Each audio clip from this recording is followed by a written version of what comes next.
বয়স কত এই মুহূর্তে? আমার এমনিতে এই মুহূর্তে বয়স 23 চলতেছে। 23 চলছে। আপনার জন্ম জেলা? জন্ম জেলা নেত্রকোনা। নেত্রকোনা থেকে আপনি আমাদের এখানে এসেছেন? জি। হ্যাঁ, নেত্রকোনা থেকে শুধু উনি আসেনি, উনি গত একদিন স্টে করেছে আসলে ঢাকা শহরে এই জীবন গল্পটা বলার জন্য। তো আপনি কি নিয়মিত অনুষ্ঠানটা শোনেন নাকি হঠাৎ করেই শোনা বা না, আমি নিয়মিত শোনা হয়, যেহেতু ফেসবুকে আমি বেশিক্ষণ থাকি না বা থাকা হয় না, তেমন চালানো হয় না, তার জন্য ফেসবুকে আপনাদের লাইক বা কমেন্টস করা হয় না আর কি। আচ্ছা, সেই জন্য। তো আপনি কবে থেকে সিদ্ধান্ত নিলেন যে আপনার এই গল্পটা আপনি এখানে এসে বলতে চান বা রেডিওতে বলতে চান? বেসিক্যালি আমি অনেক দিন যাবত আপনাদের এখানে মেসেজ পাঠাচ্ছি, ভয়েস রেকর্ড করে পাঠাচ্ছিলাম। আমার এখানে অনেক দিন আগে আপনার নাম্বার থেকে ফোন গেছিল, একটা বাংলানিক নাম্বার থেকে আমি ফোন মানে ভয়েস রেকর্ডটা পাঠাইছিলাম আর কি। আচ্ছা। তো ওখান থেকে আমাকে ফোন দেওয়া হয়েছিল, কিন্তু আমি তখন কলটা রিসিভ করতে পারিনি। ওকে। তারপরে আমাকে যখন পরশুদিন ফোন দেওয়া হলো, তখন আমি দেখতে পারি যে এটা আপনাদেরই নাম্বার।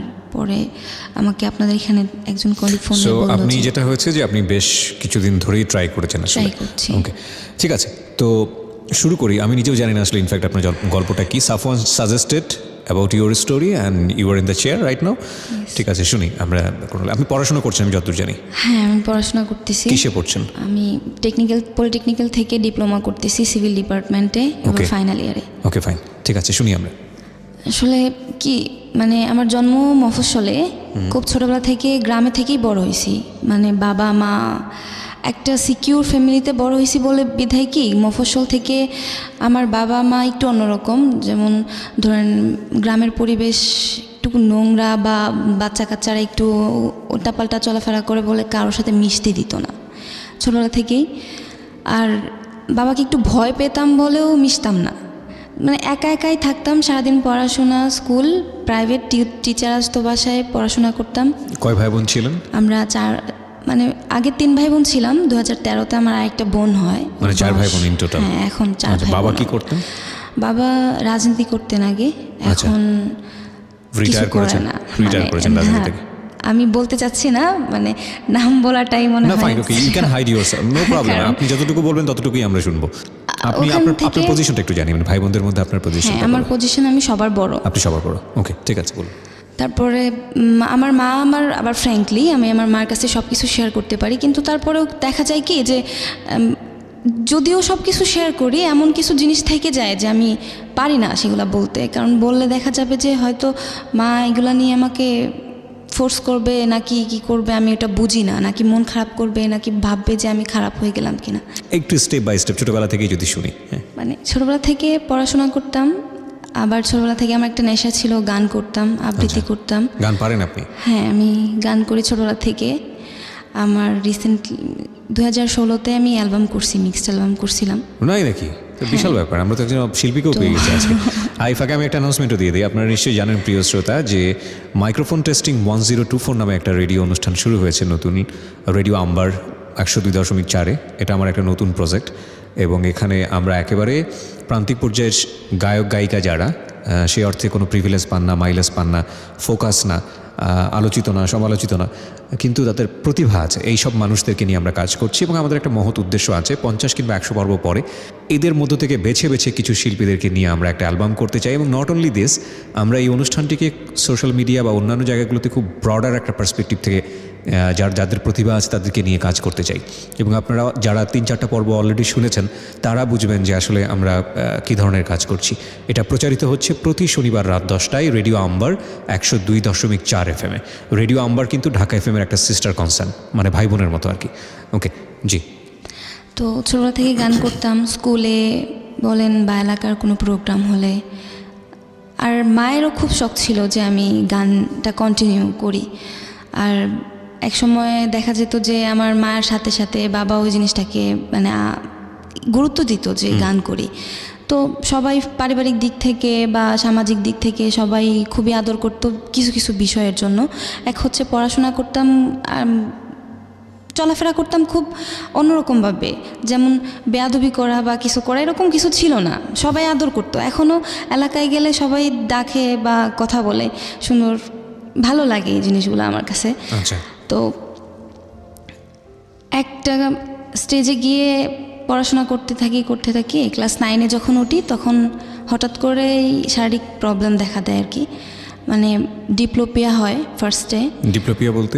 ডিপ্লোপিয়া এটা ব্রেনের একটা ইফেক্টের কারণে ডাবল দেখার যে রেটিনার প্রবলেম হয়, মানে একটা বস্তুকে আপনি দুটো দেখি। তো এটা কি হঠাৎ করেই হলো নাকি কোনো ইনসিডেন্ট ছিল? হঠাৎ করে হলো কিনা আমি কিচ্ছু বুঝিনি। আমার মা মানে আমি বাড়িতে ছিলাম, আমার মা বলতেছে কি রান্নাঘরে বসার জন্য, মা একটু কাজে যাবে। তো আমি ওখানে বসছি, ছোট মাছ রাখা ছিল সামনে। তো আমি হঠাৎ করে কিচ্ছু দেখতেছিলাম না, মানে একদমই মানে পুরাটা ব্ল্যাক। আমি অবাক যে হঠাৎ করে ব্ল্যাক হয়ে গেল কেন। আমি বলতেছি যে তুমি না এখানে কি রেখে গেছো, আমি তো কিচ্ছু দেখতেছি না। এভাবে হাত দিলাম, হাতটা দেখি যে না এখানে বটি আছে। পরে মা বললো কি অবাক কাণ্ড, এখানে মাছ রেখে আসলাম, তোরে বসায় রেখে আসলাম, আবার তুই বলতেছস দেখতেছস না। আমি যে না আমি দেখতেছি না কিছু। তো এভাবে প্রায় একদিন গেল। একদিন যাওয়ার পরের দিন থেকে হালকা ঝাপসা আর ডাবল হওয়া শুরু হলো। বাবা সামনে আসতেছে, বলতেছে দেখ এখন ঠিক আছে কিনা, মা সামনে আসতেছে দেখ ঠিক আছে কিনা, কোনোভাবেই ঠিক হলো না। ডক্টরের কাছে নিয়ে আসলো, ওরা ঔষধ দিল। দেওয়ার পরে প্রতি 3 মাস পরে প্রায় 3 মাসের জন্য আমার একটা ড্রপ নাকি মলম দিত, কখনো মলম কখনো ড্রপ। দেখা যেত যে কি কর্নিয়াগুলো বড় হয়ে যেত, আর কিছু দেখতাম না। ওই সময়টা থেকে ডায়াগনোজ করা মানে ধরা পড়েছে যে অসুখটা কি, নাকি এমনিতেই শুধু ট্রিটমেন্ট চলছে? ট্রিটমেন্ট চলতেছে, মানে ডায়াগনোজ হচ্ছে যে ডিপ্লোপিয়ার জন্য এটা হয়েছে। আচ্ছা। তো তারপরও ওরা ট্রিটমেন্টটা ঠিকমতো করে নাই। যদি করতো ভালো হইতো কিনা আমি জানি না। তবে লাস্ট এখন যখন 2017-তে যখন ডাক্তার দেখাই, তখন ওরা বললো যে অপারেশন করার জন্য। ঠিক আছে, তো আপনার এটা ধরা পড়লো, তারপরে ধরা পড়ার পরে চিকিৎসা কন্টিনিউ করতেছে, পড়াশোনা ওভাবেই চলছে। কতদিন পর বন্ধ থাকে পড়াশোনা, আবার চালায় যাচ্ছি। মানে পড়াও যেত না? মানে পড়াও যেত না, কিছু দেখতাম না আর কি। লেখাও তো খুব ডিফিকাল্ট। আমাকে খাওয়া দিতে হতো অন্যজনের। ও মাই গড। মানে ওটা যখন বড় হয়ে যেত, আমি সামনে কিচ্ছু দেখতাম না। আমার চাচাতো বোনরা যখন আমার সামনে আসতো, বলতো যে নুসরাত এটা দেখ কেমন, আমি তখন শুধুমাত্র কান্না করতাম, মানে কিচ্ছু দেখতাম না। যখন আমি এটা দেখবো কিভাবে যে এটা কেমন দেখতে, কারণ ঝাপসা দেখতেছি, পুরা অন্ধকার, মানে খুব খারাপ লাগতো। তারপরে এভাবে গেল। যাওয়ার পরে এক সময় গিয়ে যখন আমি ক্লাস 10-এ উঠলাম, টেস্ট পরীক্ষা দিলাম। টেস্টের পরে আমি সিদ্ধান্ত নিলাম আর চিকিৎসা করব না, কারণ আমাকে তো পরীক্ষা দিতে হবে, কারণ আমি গ্রুপ সায়েন্স নিয়েছিলাম, পড়াশোনা করব, ভালো করে একটা কিছু করব, কারণ আমার বাবার ইচ্ছে ছিল যে মেডিকেলে পড়াবে। তারপরে পড়াশোনাটাও তেমন হয়নি, পরীক্ষাটা দিলাম কোনোভাবে। 3 মাস আর চিকিৎসা করি নাই, না করে 3 মাস পড়াশোনা করে পরীক্ষা দিলাম, রেজাল্ট হলো, ভালো কিছু হয় নাই। তারপরেও বাবা এটাকে মানতে রাজি না যে কিভাবে মানে এত খারাপ রেজাল্ট। একটা মেয়ে ক্লাস 5-এ বৃত্তি পাওয়া, একটা মেয়ে ক্লাস 8-এ ভালো রেজাল্ট করা, একটা মেয়ে কন্টিনিউয়াসলি ভালো স্টেপে ভালোভাবে আমি তাকে সার্বক্ষণিক টিচার দিয়ে সার্বক্ষণিক পড়াশোনার মধ্যে রাইখা সে যদি এইভাবে রেজাল্ট খারাপ করে, তাহলে কীভাবে চলবে। কিন্তু আমি ওইটা বুঝাইতে পারিনি যে আমার শারীরিক প্রবলেমের জন্য এটা হচ্ছে। আচ্ছা, এটা ফ্যামিলি থেকে বুঝতেছিল না? মানে আমার বাবা বুঝতে নারাজ। আচ্ছা। মানে বাবা, তার তো আশা ছিল অন্যরকম, কিন্তু এটা সে বুঝতে নারাজ। তারপরেও সে কয়েকদিন পরে আবার ঠিক হলো, কিন্তু আমি বাবার একটা কথা শুনে আমি আর পড়াশোনার প্রতি আর মন ছিল না। আমাকে 2012-তে এসএসসি পাস করার পরে আমাদের এখানে সরকারি কলেজ আছে, ওখানে আমি ইন্টারমিডিয়েটে ভর্তি হলাম। ওখানে দেখা গেল 1 বছর স্টে করার পরে আমি আর ওখানে পড়াশোনাটা কন্টিনিউ করতে পারিনি আমি। আচ্ছা।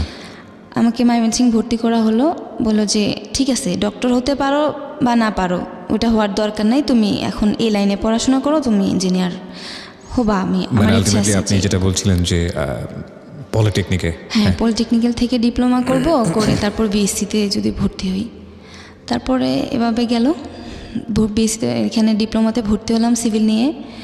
ভর্তি হওয়ার পরে ময়মনসিংহ থাকি, একা থাকি। আর ওই যে ক্লাস 9 থেকে আমাকে ডক্টর ঘুমের ওষুধ দেয়, তো ওখানে সবাই দেখতো, বাবার সামনে ওষুধগুলো খেতাম, 1-2টা করে 2-3টা করে নিয়ে, এভাবে মাত্রাগুলো বাড়তে থাকে আমার, মানে 1টা 2টা 3টা 4টা 5টা করে মাত্রা বাড়তে থাকে।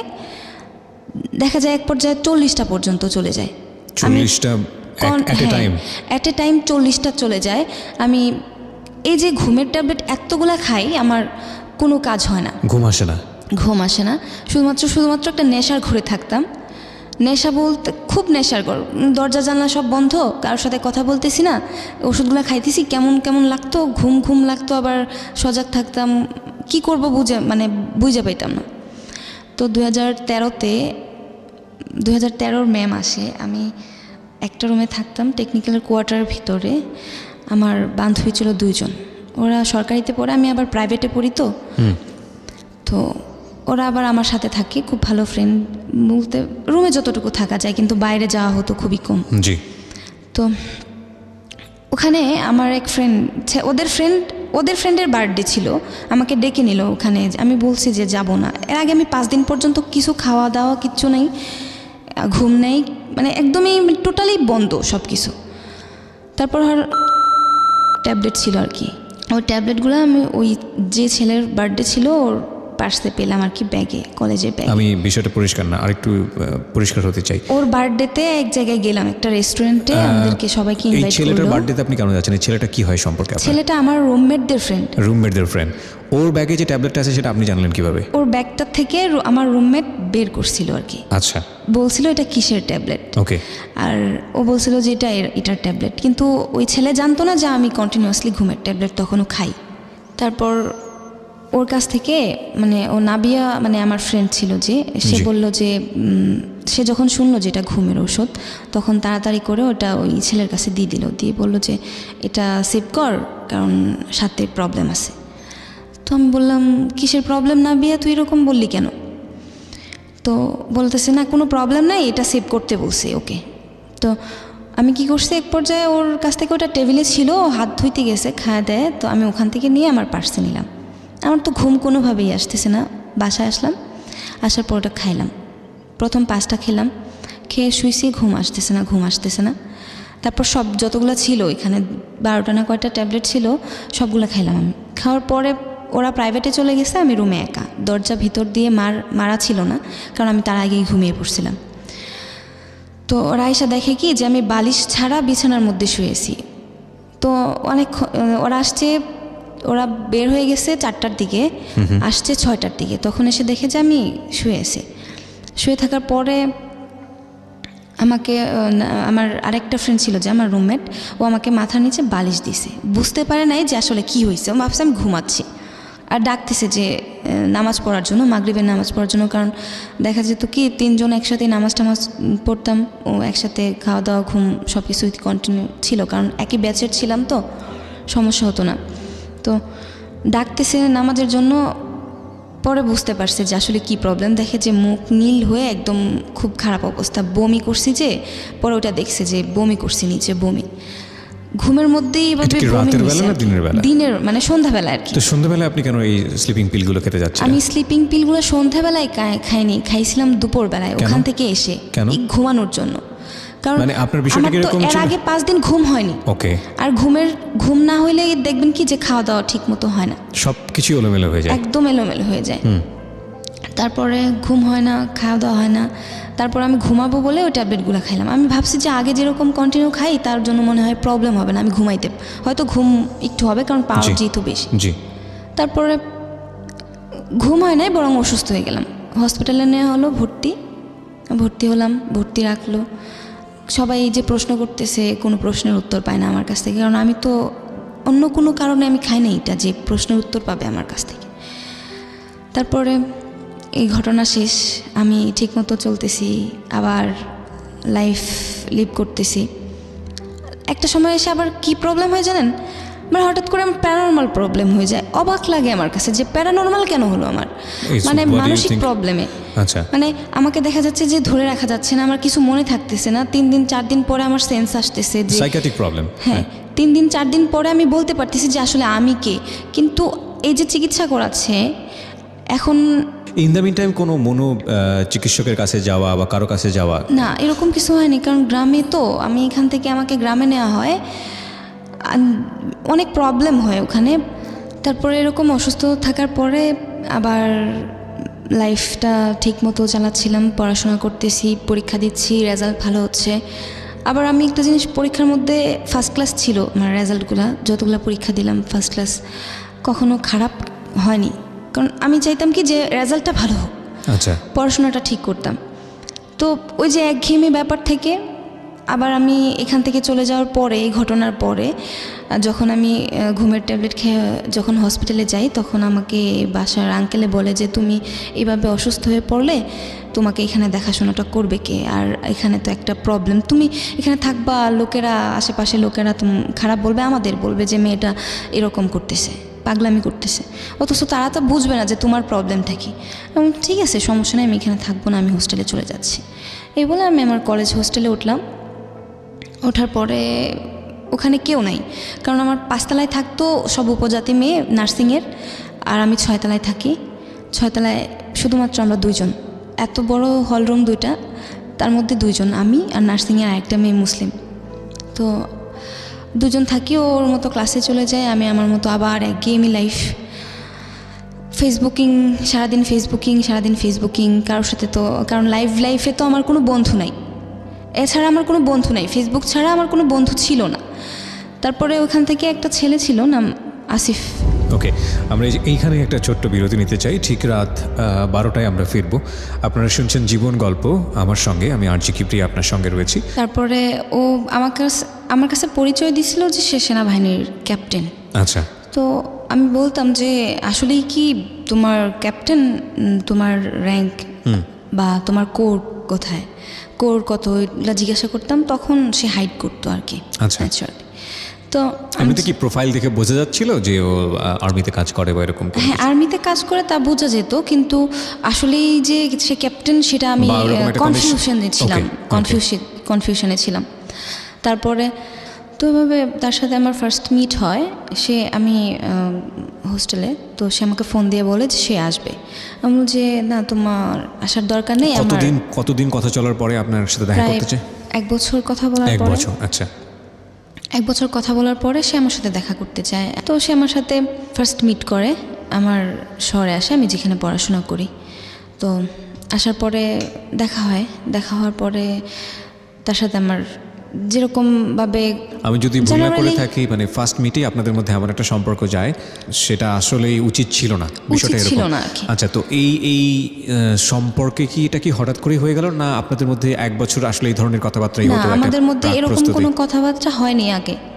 আপনি চাইলে সিচুয়েশনটা অ্যাভয়েড করতে পারতাম, কারণ আমি অ্যাভয়েড করছি। আমি যথেষ্ট চেষ্টা করছি যে আমি ওর সাথে এরকম সম্পর্কে জড়াবো না, জড়াতে চাই না, কিন্তু অ্যাক্সিডেন্টালি এরকম একটা পর্যায়ে মানে আমার যখন যে বয়সটাতে তার সাথে রিলেশনটা হয়, তখন আমার এতটা বোঝার মতো ক্ষমতা ছিল না, বয়স ছিল না। তারপরে ওর সাথে এরকম মানে অনৈতিকভাবে যেভাবেই হোক হয়ে গেল। তারপরে ও এখান থেকে চলে যাওয়ার পরে আমি চেষ্টা করি সম্পর্কটাকে টিকিয়ে রাখার জন্য, অনেক চেষ্টা করি। তারকে আমি ফোন দিই, সে ওখান থেকে যাওয়ার পরেই সে আমার সাথে কথা বলা বন্ধ। ও চেঞ্জ হয়ে যায়, পুরো চেঞ্জ।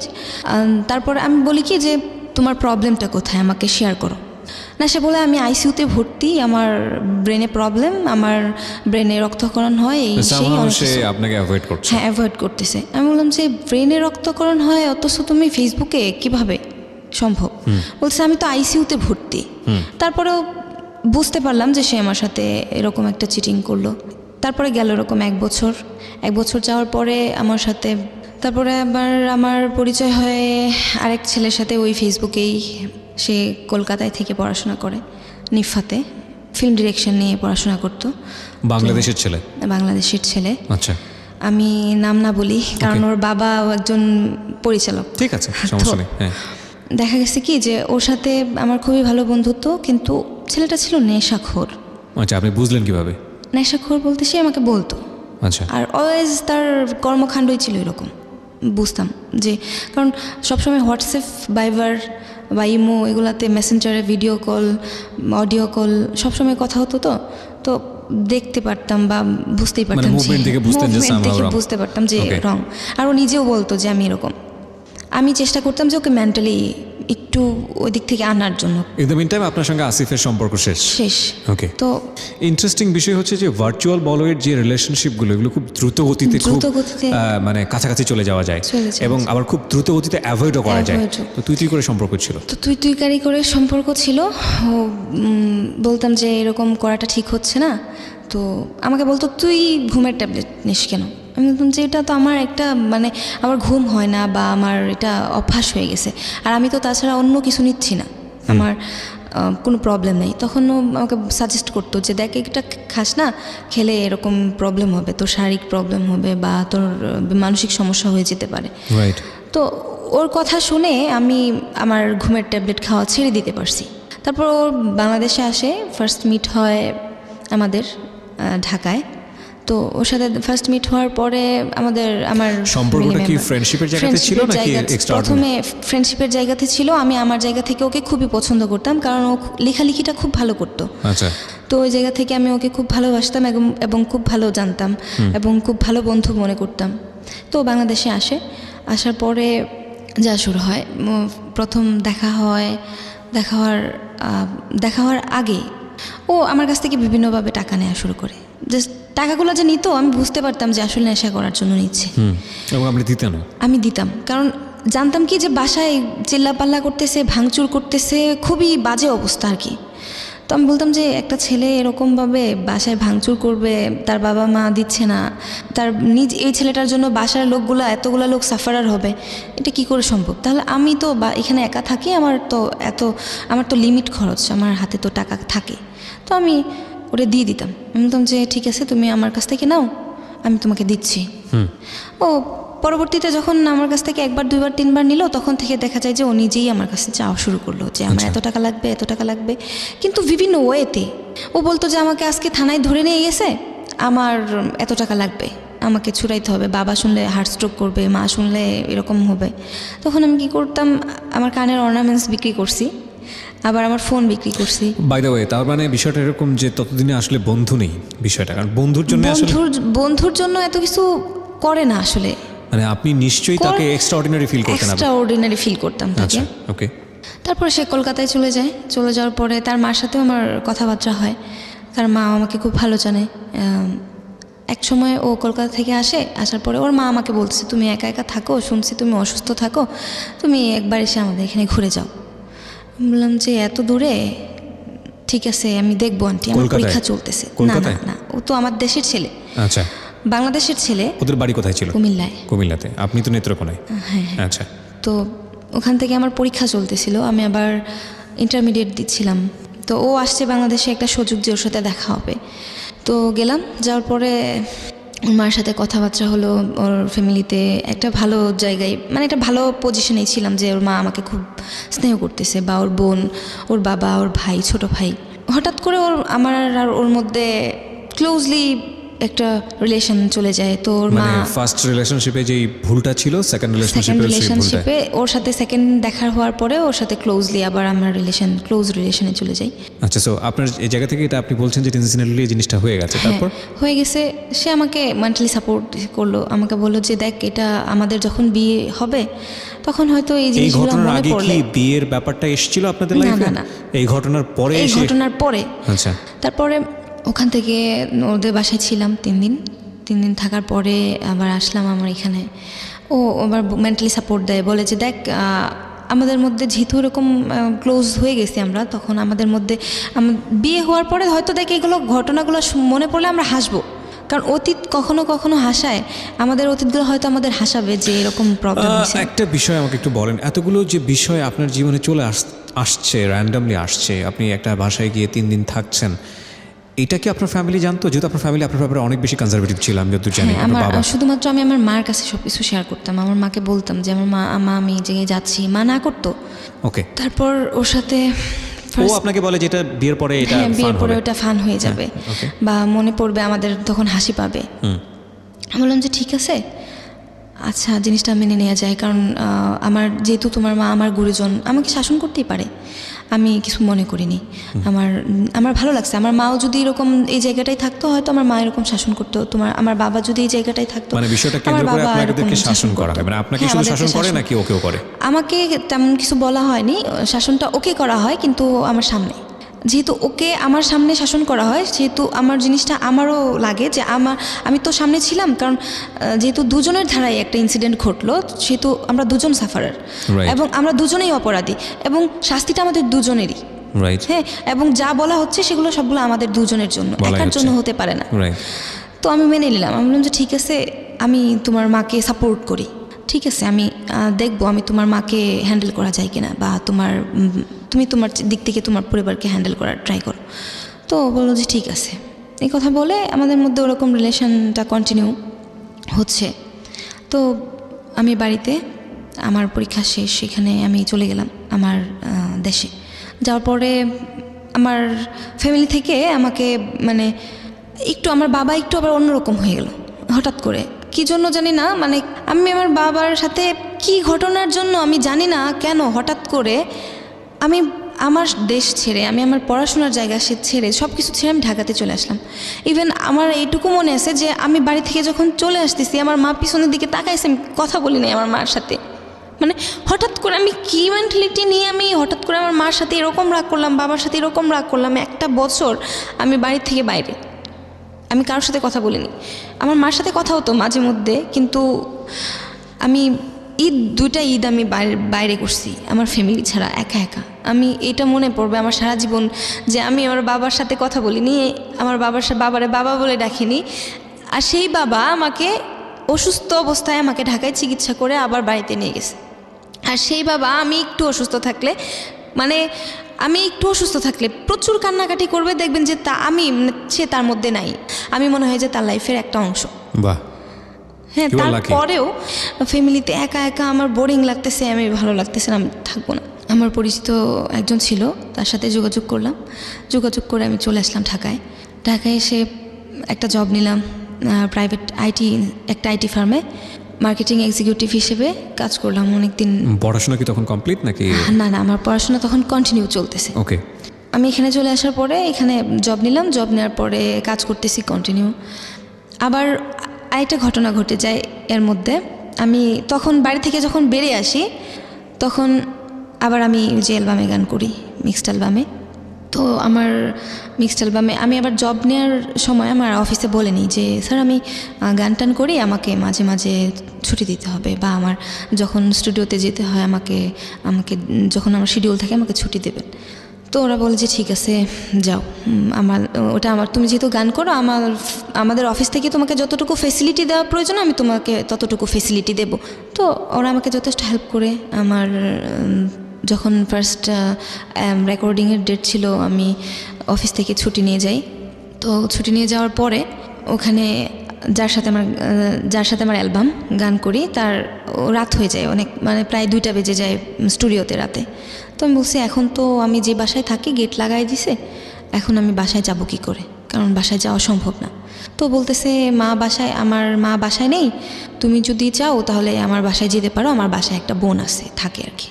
আপনি কার কথা বলছেন? মানে ওই যে ইন্ডিয়াতে পড়াশোনা করেন? না, তাহলে তখন তো ওর সাথে আমার রিলেশনশিপটা ক্লোজ কেন হলো? হঠাৎ করে ওই ছেলে আমার সাথে হঠাৎ করে কথাবার্তা বন্ধ। Second time same incident? না, বন্ধ বলতে আমি যখন ওই অফিসেও জব করি তখনও আমি ওকে টাকা পাঠাইছি। আচ্ছা। মানে আসলে ওর সাথে আমার সম্পর্কটা ক্লোজ হয় কেন আমি নিজেও জানি না, কারণ ওকে যখন আমি বলতাম যে আমি তোমাকে একটু দেখবো, তুমি একটু আসো, বা আমার তোমাকে দেখতে খুব ইচ্ছে করতেছে, তুমি একটু আসো, তখন ও আমার কাছ থেকে টাকা নিত বারবার যে আমি আসতেছি, কিন্তু আসতো না, অকারণে গ্যাঞ্জাম করতো। তখন এইগুলো আমি ইন দ্য মিন টাইম আপনি কার বাসায় যাওয়ার কথা বলছেন? এই ছেলেটাকে আমি যার সাথে গান করছি আর কি। ও গান করেছেন যার সঙ্গে, তার সঙ্গে কোথাও একটা ফাংশন শেষ করে তার বাসায় থাকার কথা। কারণ আমরা এখান থেকে একটা বিরতি নেব প্রিয় শ্রোতা, ছোট্ট একটা বিরতি, মাত্র কয়েক মিনিটের। এরপর আমরা আবারও ফিরে আসছি জীবন গল্পে। আশা করছি আমাদের সাথেই থাকবেন। নুসরাত রয়েছে আজকে আমাদের সঙ্গে, এবং ফার্স্ট আওয়ারের প্রথম আধা ঘন্টা মতন আমাদের সঙ্গে ছিলেন জামান। আজকে দুজনের আসলে জীবনের গল্প, আর কোনটা আসলে আপনার কাছে আপনার মেসেজের জায়গা থেকে উপকারী হবে সেটা আপনি নির্ধারণ করবেন। ওখানে স্টে করার পরে জানি না আসলে ওটাকে আমি ভালোবাসা বলবো না কি বলবো। ও আপনাকে কি বলে ইনভাইট করেছিল যে বাসায় কেউ নেই, so you can stay with me? কারণ যেহেতু তোমার বাসায় তুমি যেতে পারবে না, সো আমার বাসায় থাকতে পারো। বাট উনি বলেছিল যে আমার বাসায় কেউ নেই বা? না, এরকম কিছু বলেনি। ও বলছে যে ওর বাসায় বোন আছে, ওর বাসায় বোন আছে, ওকে ভাই রাখে, ওর বাসায় থাকে, সাবলেট ভাড়া, ওর বাসায় বোন আছে, ও তাই বাসায় যাইতে বলছে। কিন্তু আমি যাওয়ার পরে দেখি যে কেউ নেই বাসায়। অ্যাটলিস্ট আমরা দুজন ছিলাম রেকর্ডিংয়ে, আরেকটা ছেলে ছিল গান করলো, ও ছিল আর আমি ছিলাম।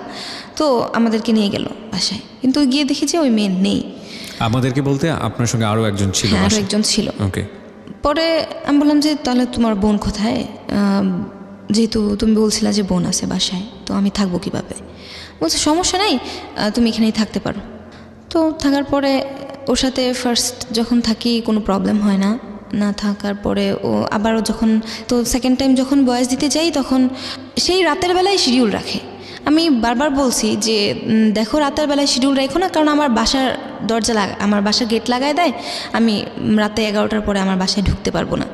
ও বলে যে সমস্যা নেই, তুমি যদি সমস্যা হয় আমার বাসায় তো থাকতেই পারবা, তোমার কি কোনো প্রবলেম হয়েছে তুমি যে সেদিন থাকলা? আমি বললাম যে না, কোনো প্রবলেম হয়নি, তবে থাকাটা ঠিক হচ্ছে না। Basically he was A music producer or something like this? না না না। তাহলে উনি কে ছিল? ও আমার সাথে গান করছে। আচ্ছা। তো যেহেতু কো আর্টিস্ট ছিল, তো সেহেতু ও আমার সাথে স্টুডিওতে যায়। তো ওর বাসায় আবারও গেলাম। তো যাওয়ার পরে আবার সেই, আমি যেটা বুঝতে পারছি যে আপনার লাইফে এই বিষয়গুলো খুব র্যান্ডমলি আসছে, জাস্ট Randomly বিকজ অফ আসছে ইয়োর, আপনি অনেক বেশি কনসাস ছিলেন না, অথবা আপনি যেটা বুঝবো, যে আমি যেটা বুঝতে পারছি গল্প শুনে, যে আসলে আপনি চাইলে বিষয়গুলোকে হয়তো অ্যাভয়েড করতে পারতেন, হয়তো এফোর্ড করতে, কিন্তু আপনি সতর্ক ছিলেন না। না। আসলে এই যে সতর্ক না থাকাটা, এটা এক ধরনের বিপদগামী সম্পর্কের দিকে নিয়ে যায়। ইনফ্যাক্ট আমরা হয়তো সেদিকেই সামনের দিকে আগাচ্ছি। হ্যাঁ বলুন। তারপর এভাবে রিলেশনটা ছিল কতদিন, থাকার পরে ওখান থেকে আমি বের হয়ে যাই। ওই ওর সঙ্গে এক ধরনের রিলেশনশিপে ছিলেন? রিলেশনশিপে ছিলাম কিছুদিন, জাস্ট কিছুদিন থাকার পরে কিছুদিন বলতে আসলে এটা কি ধরনের রিলেশনশিপ ছিল? লাইক লাইক জাস্ট ফ্রেন্ড, এবং তার সাথে কাজ ফ্রেন্ডস করি। উইথ বেনিফিট, হ্যাঁ, যেটাকে আমরা বলি আজকালকার শব্দে। ইন দ্য মিন টাইম আপনার লাইফে 2 থেকে 3 জন মানুষের সঙ্গে আপনার যেই ওঠা বসা, সেটার যে অভিজ্ঞতা, সেখান থেকে আপনি কি নিজেকে আইডেন্টিফাই করতে পারছিলেন যে আপনি আসলে কি সম্পর্ক চাচ্ছেন আর সম্পর্কটা কোন দিকে চলে যাচ্ছে? সম্পর্কটা কোন দিকে যাচ্ছে আমি বারবার ওটাই বুঝতে চাইতেছিলাম, যে আসলে আমি তো এরকম চাচ্ছি না, আমি চাচ্ছি। দুর্ভাগ্যক্রমে আপনি ওই জায়গাটায় চলে যাচ্ছেন। ওই জায়গাটাতে আমি বারবার ধাক্কা খেয়ে কেন ওই জায়গাটাতেই গেছি আমি জানি না। তো এটা কেন হচ্ছিল? আপনি খুব রক্ষণশীল পরিবারে বড় হয়েছেন সে কারণে কি, নাকি অন্য কোনো ডিফল্ট ছিল আপনি বুঝতে পারছিলেন আমি না? কোনো কিছুই বুঝতে পারছিলাম না, কারণ ওই যে বললাম যে আমার বোঝার যে ক্ষমতাটা, ওটা হওয়ার আগে আমি ওই সম্পর্কগুলো নষ্ট হয়ে যায়। মানে আপনি আসলে সম্পর্কের একটা কনক্লুশনে আসার আগেই, অভিজ্ঞতা পাওয়ার আগেই সম্পর্কটা নষ্ট হয়ে যায়। So in the meantime দুটো জিনিস হতে পারতো, আমি জানি না হয়েছে কিনা। একটা হচ্ছে যে এই ঘটনা যদি আপনার অনাগ্রহী হয়ে থাকে, যে ইনসিডেন্টলি আপনি খুব প্যাচে পড়ে এরকম একটা জায়গায় চলে যাচ্ছেন, তাহলে যেটা হবে যে ছেলেদের সম্পর্কে আপনার খুব বীতশ্রদ্ধা একটা আইডিয়া জন্মগ্রহণ করবে, যে সব ছেলেই বোধহয় এরকম। হ্যাঁ, সব ছেলে এরকম। তারপরে শুনুন, আমি এই সম্পর্ক থাকাকালীন আমি যখন আবার অসুস্থ হয়ে যাই, আমার ডান পাশের কিডনিতে ইফেক্ট হয়। তো অফিসে আমি তখন আইসিটি মন্ত্রণালয়ে আমাদের ছিল, ওই দিন আমাদের সেমিনার ছিল। আমার মনে আছে আমি এখন পুরো ঢাকা শহর আমি জুতা ছাড়া হাঁটছি, পা থেকে মাথা পর্যন্ত জ্বলাপোড়া করছে আমার। ওহো, জুতা ছাড়া আমি পুরো ঢাকা শহর ওই দিন আমি হাঁটতেছিলাম এই কিডনির প্রবলেমের জন্য। হ্যাঁ, আমার পা থেকে মাথা পর্যন্ত জ্বলতেছে।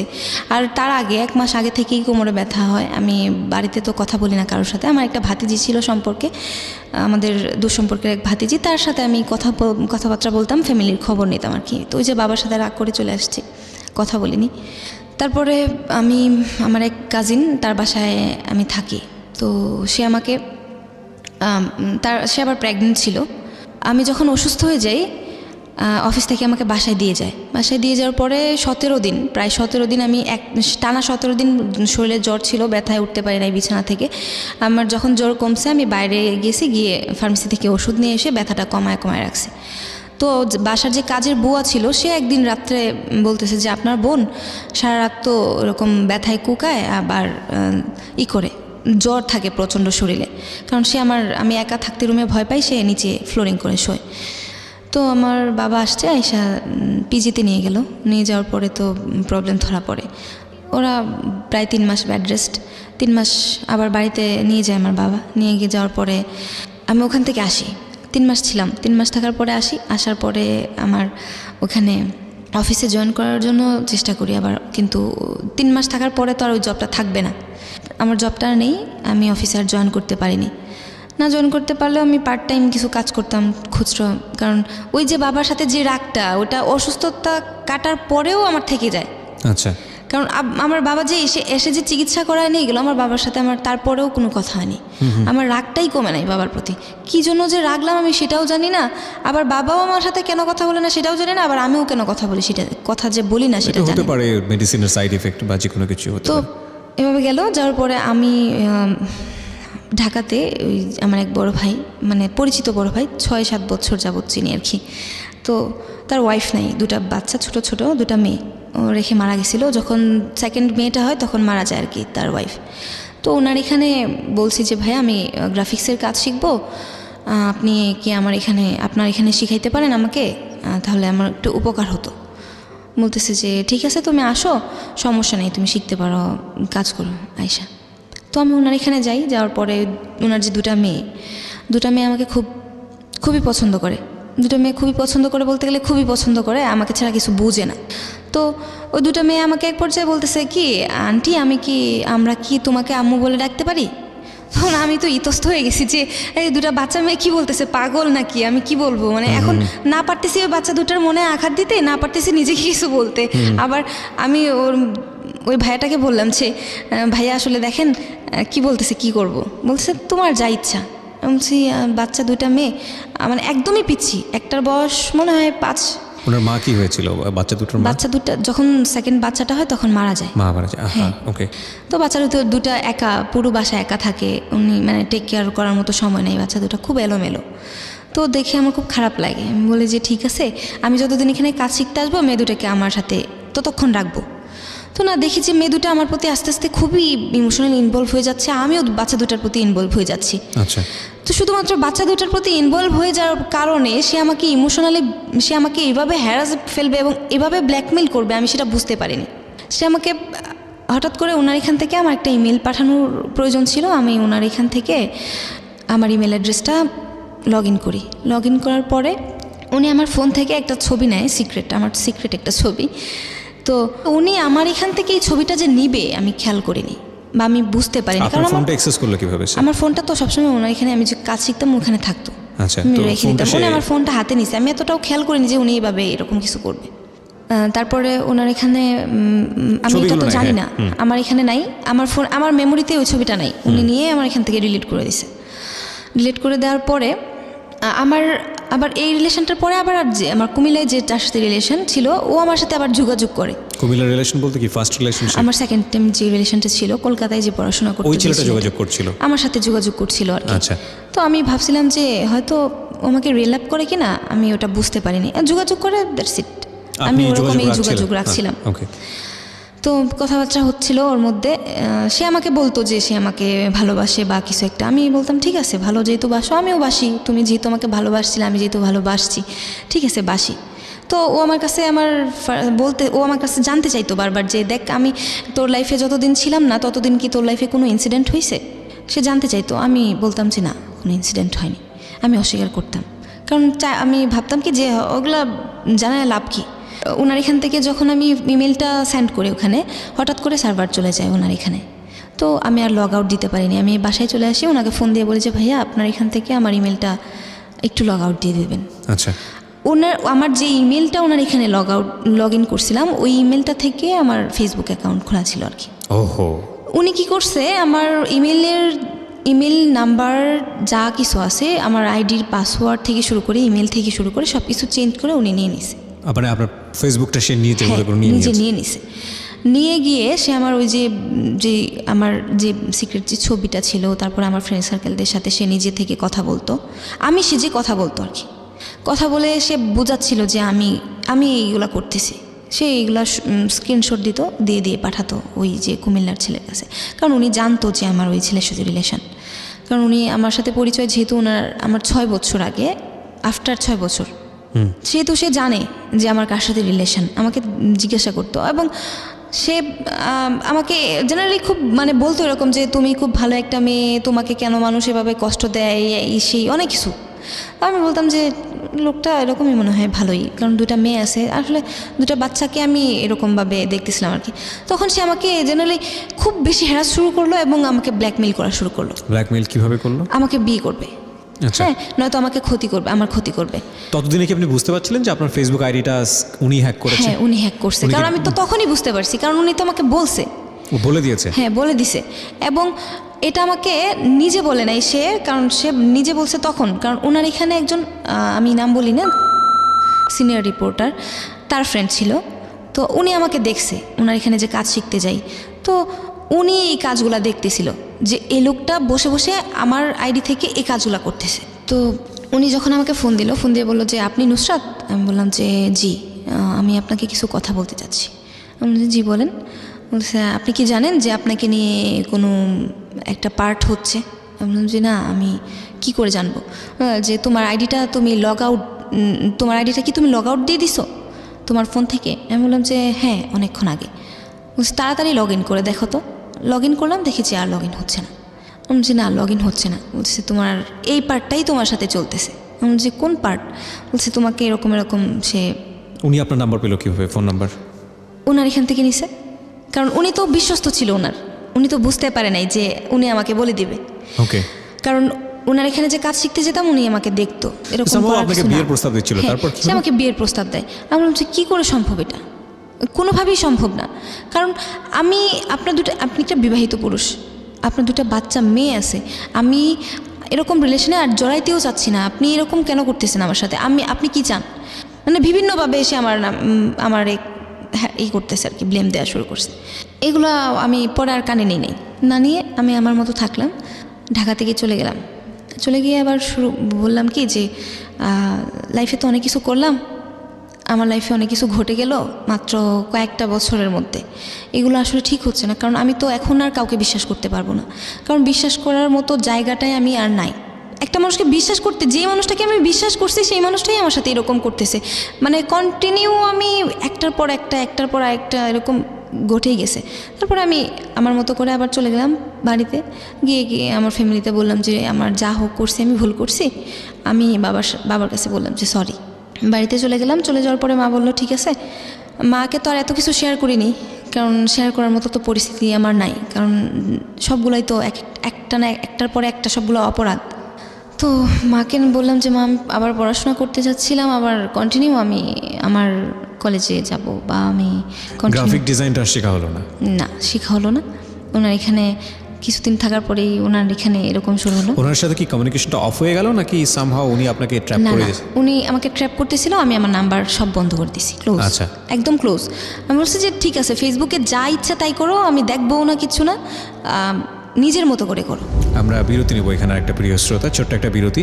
গল্পের একবারে শেষ ভাগে চলে আসছি। আজকের এই গল্পের একটা বারবার যখন শুনছিলাম যে আসলে মেসেজটা কী হতে পারে, আমরা আমাদের ব্যক্তি জীবনে যে শিক্ষাটা লাভ করি, আমাদের পাঠ্য বই থেকে বলেন বা একাডেমিক এডুকেশন থেকে বলেন, কিন্তু আমাদের পরিবেশগত বা সামাজিক যে শিক্ষাগুলো সেগুলো কিন্তু খুব গুরুত্বপূর্ণ। এবং সেখানে আসলে ভুল শিক্ষাটা যদি চলে আসে তাহলে কোনো না কোনোভাবে আমরা এই রকম ঘটনার মুখোমুখি হতে পারি।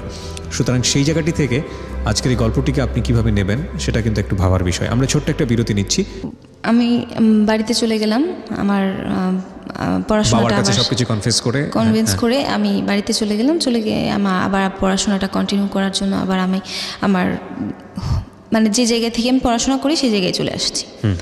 তো পড়াশোনা করতেছি, পড়াশোনা কন্টিনিউ চলতেছে। এক পর্যায়ে আবার শিল্পকলায় ভর্তি হলাম। ভর্তি হয়ে আবারও গানটা কন্টিনিউ করলাম যে দেখিও আমি আমার গানটায় থাকলে হয়তো বা আমাকে আর কোনো ভুল ছুঁইতে পারবে না, বা আমি কোথাও যাব না, একটা নেশায় থাকবো, একটা ঘোরে থাকবো। তো ওইভাবে লেখাটাও আমি লেখালেখি করতাম, যেহেতু মানে টুকটাক লেখালেখি করতাম, কবিতা লিখতাম, গল্প লিখতাম। তো লেখালেখিটা কন্টিনিউ করতাম আর গানটা কন্টিনিউ করতাম। প্রতিদিন রেওয়াজ করা বাসায়, মানে সব কিছু কন্টিনিউ করে মস্তিষ্কটা একটা জায়গায় স্থির রাখতেছিলাম আর কি, যে দেখি আমি সব কিছু থেকে বেরিয়ে আসতে চাচ্ছি, যে এইগুলা ঘটনা আমার লাইফে যেগুলো ঘটছে আমার লাইফে যেন আর না ঘটে। তো আমি আমার মতো করে গান গাওয়া, প্র্যাকটিস করা, সব কিছুই পড়াশোনা করা। আবার সেই ফেসবুকেই যে আমার সাথে পরিচিত ছিল, তো তার সাথে আমার মাঝে মাঝে কথা হতো, হাই হ্যালো এটুকুই ছিল। মানে আমার বর্তমানে যার সাথে রিলেশন ছিল আর কি। মানে এর সঙ্গে পরিচয়টা কিভাবে হয়? ফেসবুকের মাধ্যমে? হ্যাঁ, ফেসবুকের মাধ্যমে। আচ্ছা। তো আমি যখন গান করতাম তখন জানতো উনি। ফেসবুক আইডিটাকে আপনি পেলেন পরে নাকি নতুন করে? না, নতুন একটা আইডি ছিল আমার, সেই আইডিতে। ওই আইডি মানে ওটা আপনি বাদ দিয়ে দিলেন? হ্যাঁ, ওটা বাদ দিয়ে দিলাম, নতুন আইডি নিলাম। তো ওই নতুন আইডি থেকে আমার ওনার সাথে কথা হয়। তো টুকটাক কথা হয়, তো জানতে পারি যে ওনার শোরুম আছে। শোরুম? হ্যাঁ, শোরুম আছে, কম্পিউটার শোরুম, সেলস সার্ভিস। ওনাকে নক করলাম যে ভাইয়া আমার এরকম ল্যাপটপ প্রয়োজন। পরে বলতেছে ঠিক আছে আপনি আসেন। তো ফোন দিলাম ওনাকে, ফোন দিয়ে ওনার এখানে গেলাম, কথাবার্তা হলো। আমি আমার মতো করে ল্যাপটপ কিনে নিয়ে চলে আসলাম বাসায়। তো উনি আমাকে বললো যে আরেকদিন আইসেন ম্যাডাম কফি খাওয়ার জন্য। তো বাসায় চলে আসলাম। আসার পরে আর ওনার সাথে কথা হয়নি। দুদিন পরে আমার মা ফোন দিল, বললো যে তোর কাকার শরীর খুব খারাপ, তুই কি দেখতে আসবি কিনা। আমি বললাম যে ঠিক আছে, আমি রওনা দিতেছি। রওনা দিলাম। রওনা দেওয়ার পরে আমি বাসে তখন উনি আমাকে ফোন দিলেন, বলেন যে আপনি কোথায়। যে আমি সরি, আমি তো আপনার কফি খাওয়ার দাওয়াতটা রাখতে পারতেছি না, কারণ আমার কাকা এরকম সমস্যা, আমার কাকা অসুস্থ। বলে যে ঠিক আছে, আপনি বাসায় যান, জানায়েন কি হয়। বাসায় গেলাম, যাওয়ার পরে দেখি যে কাকা মারা গেছে। আমি যখন গেলাম, গিয়ে দেখি যে কাকা মারা গেছে। যাওয়ার পরে মানে আমার এই কাকারে মানে আমি ছোটোবেলা থেকে খুব খুব বেশি আমাকে আদর করতো এবং আমি খুব পছন্দ করতাম, কারণ ছোটোবেলা থেকে উনি আমাকে ডাকতো, নুসরাত আসো আসো, গান করো, গান শোনাও, বা নুসরাত একটু পরে পরে ডাকো, নুসরাত দেখো আমার ফোনটা কি হয়েছে। মানে মানে একটা জিনিস, আমার ফিলিংটা আমার খুব খারাপ লাগতেছিল। আমি কাকা মারা যাওয়ার পরে আমি ঠিক থাকতে পারিনি। পরের দিন মাকে বললাম যে মা, আমার দেখো বাড়িতে থাকলে আমার মনে হচ্ছে যেন কাকা আমাকে ডাকতেছে, আমার মনে হচ্ছে যেন কাকা আসে, আমার খুব খারাপ লাগতেছে। তো মা বললো যে এখন কি করবি। আমি বললাম যে আমি চলে যাব। মারা যাওয়ার পরের দিন আমি চলে আসলাম ময়মনসিংহে। আসার পরে আমার মন খুব খারাপ যেহেতু আমি বললাম যে কী করা যায়। উনি আমাকে আবার ফোন দিল, ওই ফোন দিয়ে বললো যে ম্যাডাম আপনি কোথায়। আমি বললাম যে আমি ময়মনসিংহ চলে আসছি বাসায়। বললো যে আপনার কাকা মারা গেল, আপনি এত তাড়াতাড়ি চলে আসলেন। আমি বললাম যে এরকম সমস্যা, আমি বাড়িতে থাকলে মনে হয় যেন আমার কাকা আসে, আমাকে ডাকতেছে, তার জন্য আমি চলে আসছি, আমার ভালো লাগতেছে না। বললো যে ঠিক আছে, আপনি এদিকে আসেন, এসে একটু বসে যান। তো আমি গেলাম। আমি বললাম যে ঠিক আছে, দেখে আসা যায় কিনা। শিল্পকলায় ক্লাস করে এসে বিকেলবেলায় বাসায় আসলাম। বাসায় এসে চেঞ্জ করে আবার ওনার এখানে যাই। তো ওনার এখানে এক জায়গায় বসে কফি খাচ্ছি। আমি দেখতেছি, খেয়াল করতেছি যে আমার মন খারাপ, কারণ আমার ভালো লাগতেছে না, আমার কাকা মারা গেছে। তো সে আমাকে বলতেছে কী প্রবলেম। আমি বলছি যে আমার কিছু ভালো লাগতেছে না, আমার মন চাইতেছে যে কোথাও ঘুরতে যাইতে। আবার আমার আরেকটা প্রবলেম ছিল কি ভাই, আমি যখনই খুব একা থাকতাম তখন আমি দূরে কোথাও ঘুরতে যেতাম। মানে আমার এইটা একটা অভ্যাস ছিল যে একা একা ঘুরতে যাওয়ার, ওটা আমার কাছে ভালো লাগতো, কারণ মানে নিজের লাইফটাকে ফিল করার একটা সিচুয়েশান তৈরি হতো। তখন দেখতাম যে আসলে যে আমি যা করতেছি ভুল করতেছি, বা নিজেকে নিয়ে ভাবার মতো কিছুটা সময় পেতাম। তো ওনাকে আমি বললাম যে আমি হয়তো কোথাও যাব। তো সে আমাকে বললো যে আপনি কোথাও যেহেতু যাবেন, আমারও খুব ইচ্ছে করতেছিল যাওয়ার জন্য, তো আমি কি আপনার সাথে যেতে পারি। আমি বললাম যে না, আমি যাব একা, তাহলে আপনি আমার সাথে যাবেন কেন। আপনি আমার সাথে যাওয়ার প্রয়োজন নেই, আপনি আপনার মতো পরবর্তীতে যান, আমি দেখি কী করা যায়, হয়তো নাও যেতে পারি। তো এই কথা বলে আমি ওনার এখান থেকে চলে আসলাম। ওনার এখান থেকে আসার পরে উনি আমার হাত ধরে খুব রিকোয়েস্ট করলো যে আমার সাথে ঘুরতে যাবে। উনি আমাকে খুব পছন্দ করে, উনি আমাকে খুব শ্রদ্ধা করে, মানে এভরিথিং যা বলা যায় আর কি। একটা জিনিস আমি একটু বলি আপনাকে নুসরাত, মাত্র ফেসবুকে তো ওনার সঙ্গে আগেই পরিচয় ছিল আপনার, যে কারণে আপনি ওনাকে নক দিয়েছেন। এই যে দ্বিতীয় দেখাতেই হাতে ধরার মতো জায়গায় চলে যাওয়া, এগুলো তো সামহাও আপনি প্রশ্রয় দিচ্ছিলেন। প্রশ্রয় না দিলে তো একটা মানুষ কোনোভাবেই, প্রশ্রয় দিচ্ছিলাম, আমি আনইজি ফিল করতেছিলাম। আমি বললাম যে ঠিক আছে, আমি যেহেতু যাব, লোকটা যেহেতু যাবে, ঠিক আছে আমার সাথে যাক, আমি কিছু মনে করিনি। তো উনি আমার সাথে গেলেন, আমরা ঘুরতে যাই। যাওয়ার পরে সে আমার কাছে সব কিছু শেয়ার করলো যে সে বিবাহিত, বা তার এরকম প্রবলেম, ফ্যামিলিতে গ্যাপ, তার ওয়াইফের সাথে তার গ্যাপ, বা তার এরকম অনেক নানা ধরনের প্রবলেম সে শেয়ার করলো। তারপরে সে আমার কাছে সব কিছু শেয়ার করার পরে আমি শুনলাম সে খুব কান্নাকাটি করতেছিল। আমি বললাম যে ঠিক আছে, আমি আপনাকে যতটুকু সম্ভব মেন্টালি হেল্প করব, আপনি দেখেন সামনের দিকে যাইতে পারেন কিনা। এই কথায় এসে তার সাথে আমার ফার্স্ট কোথাও ঘুরতে যাওয়া, বা তার সাথে সব কিছু শেয়ার করা। আমি আমার লাইফের কোনো কিছুই তার সাথে তখনও শেয়ার করিনি, কারণ যেহেতু আমার তার সাথে তেমন কোনো সম্পর্ক না, বা আমি যাইতে চাই না তার সাথে এমন কোনো সম্পর্কে, তার জন্য আমি তার কাছে কোনো কিছু শেয়ার করিনি। না শেয়ার করে ওনার কাছ থেকে আমি ওখানে যে ঘুরতে চাই, পরের দিনে ওখান থেকে চলে আসার পরে সে আমাকে ওখানেই জানাইছিল যে সে আমাকে মানে সে ভালোবাসা পায়নি, জীবনে কোনোদিন ভালোবাসা পায়নি, সে আমাকে ভালোবাসতে চায়, মানে অনেক কিছু বলে। সে আপনাকে প্রপোজ করে যে আমাকে ভালোবাসতে চায়। ফেসবুকে কতদিনের সম্পর্ক ছিল আপনাদের? ফেসবুকে বেশ কয়েকদিন ছিল, বেশ কিছুদিন সম্পর্ক ছিল, কিন্তু ওইভাবে কোনোদিন কথা হয়নি। ওকে, ফাইন। সে আমার সাথে তার লাইফটা লিড করতে চায়। জানতো উনি কোনো কিছু? আমার কোনো ঘটনাই সে জানতো না পূর্বে। না জেনে এই ধরনের প্রস্তাব করে বসে? হ্যাঁ, না জেনে। আইদার সে ইমোশনালি অনেক বেশি পরিমাণে খুব উইক অবস্থায় ছিল, অথবা সে আসলে অন্য কোনো একটা ইন্টেন্স নিয়ে আপনার দিকে হাত বাড়িয়েছিল। আমরা এটা বলা ছাড়া এই মুহূর্তে কিছু পাচ্ছি না। সে আমাকে বলছে যে সে নাকি ইমোশনাল ভাবে, সে নাকি ইমোশনালি আমাকে এটা বলছিল। ওকে। তো সে আমাকে বলছে, কান্নাকাটি করছে। তারপরে আমি ওখান থেকে পরের দিন চলে আসার পরে আমি আমার মতো করে চলতে থাকি। পরে সে আবার আমি ফেসবুকে আমার এক আবৃত্তি ফ্রেন্ড যার সাথে আমি আবৃত্তি করতাম তার সাথে কথা বলছিলাম, ভিডিও চ্যাটিং করতেছিলাম। তো কথা বলতেছিলাম তখন সে আমাকে ফেসবুকে আবার মেসেঞ্জারে ভিডিও কল দেওয়ার পরে ইন অ্যানাদার কল লেখা আসে, তখন সে বুঝতে পারে যে আমি অন্য কারোর সাথে কথা বলতেছি। সে আমার ফোনে কল দেয়, বলছে যে আপনি কি কারোর সাথে ব্যস্ত? ভাবছে যে আমি হয়তো ওইদিকে অন্য ছেলেদের সাথে কথা বলতেছি। তো বলার পরে সে পরের দিন বলল যে আপনি একটু এদিকে আসবেন, আপনার সাথে আমার কথা আছে। মানে কোন একটা জায়গায় এসে যেতে বলছে? হ্যাঁ, যেতে বলছে। সে আপনার সাথে আমার কথা আছে। সে আমার বাসার সামনে গেছে, যাওয়ার পরে আমি তার সাথে বাইকে, একটা রোড আছে, খুব একটা জায়গা আছে যেখানে আমরা প্রায়ই যেতাম আর কি, ওই জায়গাটায় গিয়ে কতক্ষণ বসতাম, বসে থেকে চলে আসতাম ওর সাথে। ওখানে গেলাম, যাওয়ার পরে ইন দ্য মিনিটে আপনাদের র্যান্ডম একসাথে বসা হচ্ছে? হ্যাঁ, ওকে, মানে বসা হচ্ছে। বসার পরেও এইটা আপনার জায়গা থেকে কি বলবেন? এটা কি আপনার জন্য, আপনি যদি আপনাকে তো প্রথম দিন সে জিনিসটা বুঝিয়ে দিয়েছে এবং বোঝানোর পরে আপনি যদি তার কাছে যাচ্ছেন? না, ও তখন সেকেন্ড টাইম ওনার কাছ থেকে চলে আসার পরের দিনই ঘটনা। আচ্ছা আচ্ছা, পরের দিনের ঘটনা। তো ওনার সাথে আমি বাইকে করে ওই জায়গায় গেলাম। পরে ওই জায়গাটায় গিয়ে আমাকে সে প্রশ্ন করতেছে যে কার সাথে কথা বলছিলেন? বললাম যে কেন, আমি কৈফিয়ত দিতে যাব। পরে বলতেছে যে দেখেন, আমি আমার লাইফে কাউকে ভালোবাসতে চাই, সেটা তো আপনাকে জানালাম। আপনি আমাকে ভালোবাসবেন কি না সেটা আপনার ব্যাপার। হ্যাঁ, তবে আপনি যাই করেন না কেন, আসলে দেখেন এইভাবে যে রাত্রে জেগে আপনি চ্যাট করতেছেন ফ্রেন্ডদের সাথে, ভিডিও চ্যাটিংয়ে কথা বলতেছেন, ফোনে কথা বলতেছেন, বা যে ফেসবুকে থাকতেছেন, হ্যাঁ, ওটা কিন্তু ভালো না। সে আমাকে বোঝানো শুরু করলো। ওই যে আমি সবসময় মোটিভটাকেই সবসময় আগে দেখতাম, বলতাম যে আমার ওইটাই প্রয়োজন। তখন আমি ওনার কাছ থেকে ওইটাই পাচ্ছি যে আসলে উনি তো আমার ভালো চাচ্ছে। তো উনি বলতেছে এটা করা ঠিক হচ্ছে না, আপনি দেখেন আপনার লাইফটাকে ঠিক করেন, আপনি এইভাবে কথা বললেন না কারোর সাথে, বা আপনি এরকম চলেন। আমি যদি একটু সাম আপ করে ফেলি, এই ভদ্রলোকের সঙ্গে কি আপনার কোনো সম্পর্ক রিয়েল লাইফে কি আছে? এখন কি আছে? তার সাথে আমার গত 16 তারিখ পর্যন্ত রিয়েল লাইফে সম্পর্ক ছিল। মানে এটা কি, মানে আপনাদের ফিউচার প্ল্যান ছিল you gonna be like husband আর ওয়াইফ? হ্যাঁ, সে আমাকে বলছিল যে দেখ, আমাদের কারোর যাতে অভাব না থাকে, কারণ মানে তুই তো কারি সম্পর্ক। আমাকে সে তুই করে ডাকতো, তুমি করেও ডাকতো, সবাই ডাকতো। ওকে, তো আমাকে বলতো কতদিনের সম্পর্ক? তার সাথে আমার 1 বছরের সম্পর্ক। 1 বছরের সম্পর্ক। আমি প্রথমে যেটা পাচ্ছিলাম ঠিক সেটারই আরেকটা উল্টো পার্ট আমি বলতে পারি, যে আসিফ ছিল প্রথম ছেলেটার নাম, না? আসিফ। আর এখন যেটা পেলাম ওনার নাম বোধহয় আপনি বলবেন না, বলবেন কি? নাম নাই বলি। আচ্ছা, আমি তাকে একই জিনিস আমি পাচ্ছি, নাম না বলি, আমি তাকে বাবু বলেই ডাকতাম আর কি। ওকে, সো আপনাদের মধ্যে একটা প্রেমের সম্পর্ক ছিল, এবং তার লাইফে ওয়াইফ থাকার পরেও এটা হয়েছে। হ্যাঁ, তার লাইফে ওয়াইফ থাকার পরেও সে আমাকে বলছে যে সে আমাকে ভালোবাসে। আমি আপনাকে একটু বলি নুসরাত, তার জায়গাটা আপনি ভুলে যান। সে আপনাকে কি বলেছে?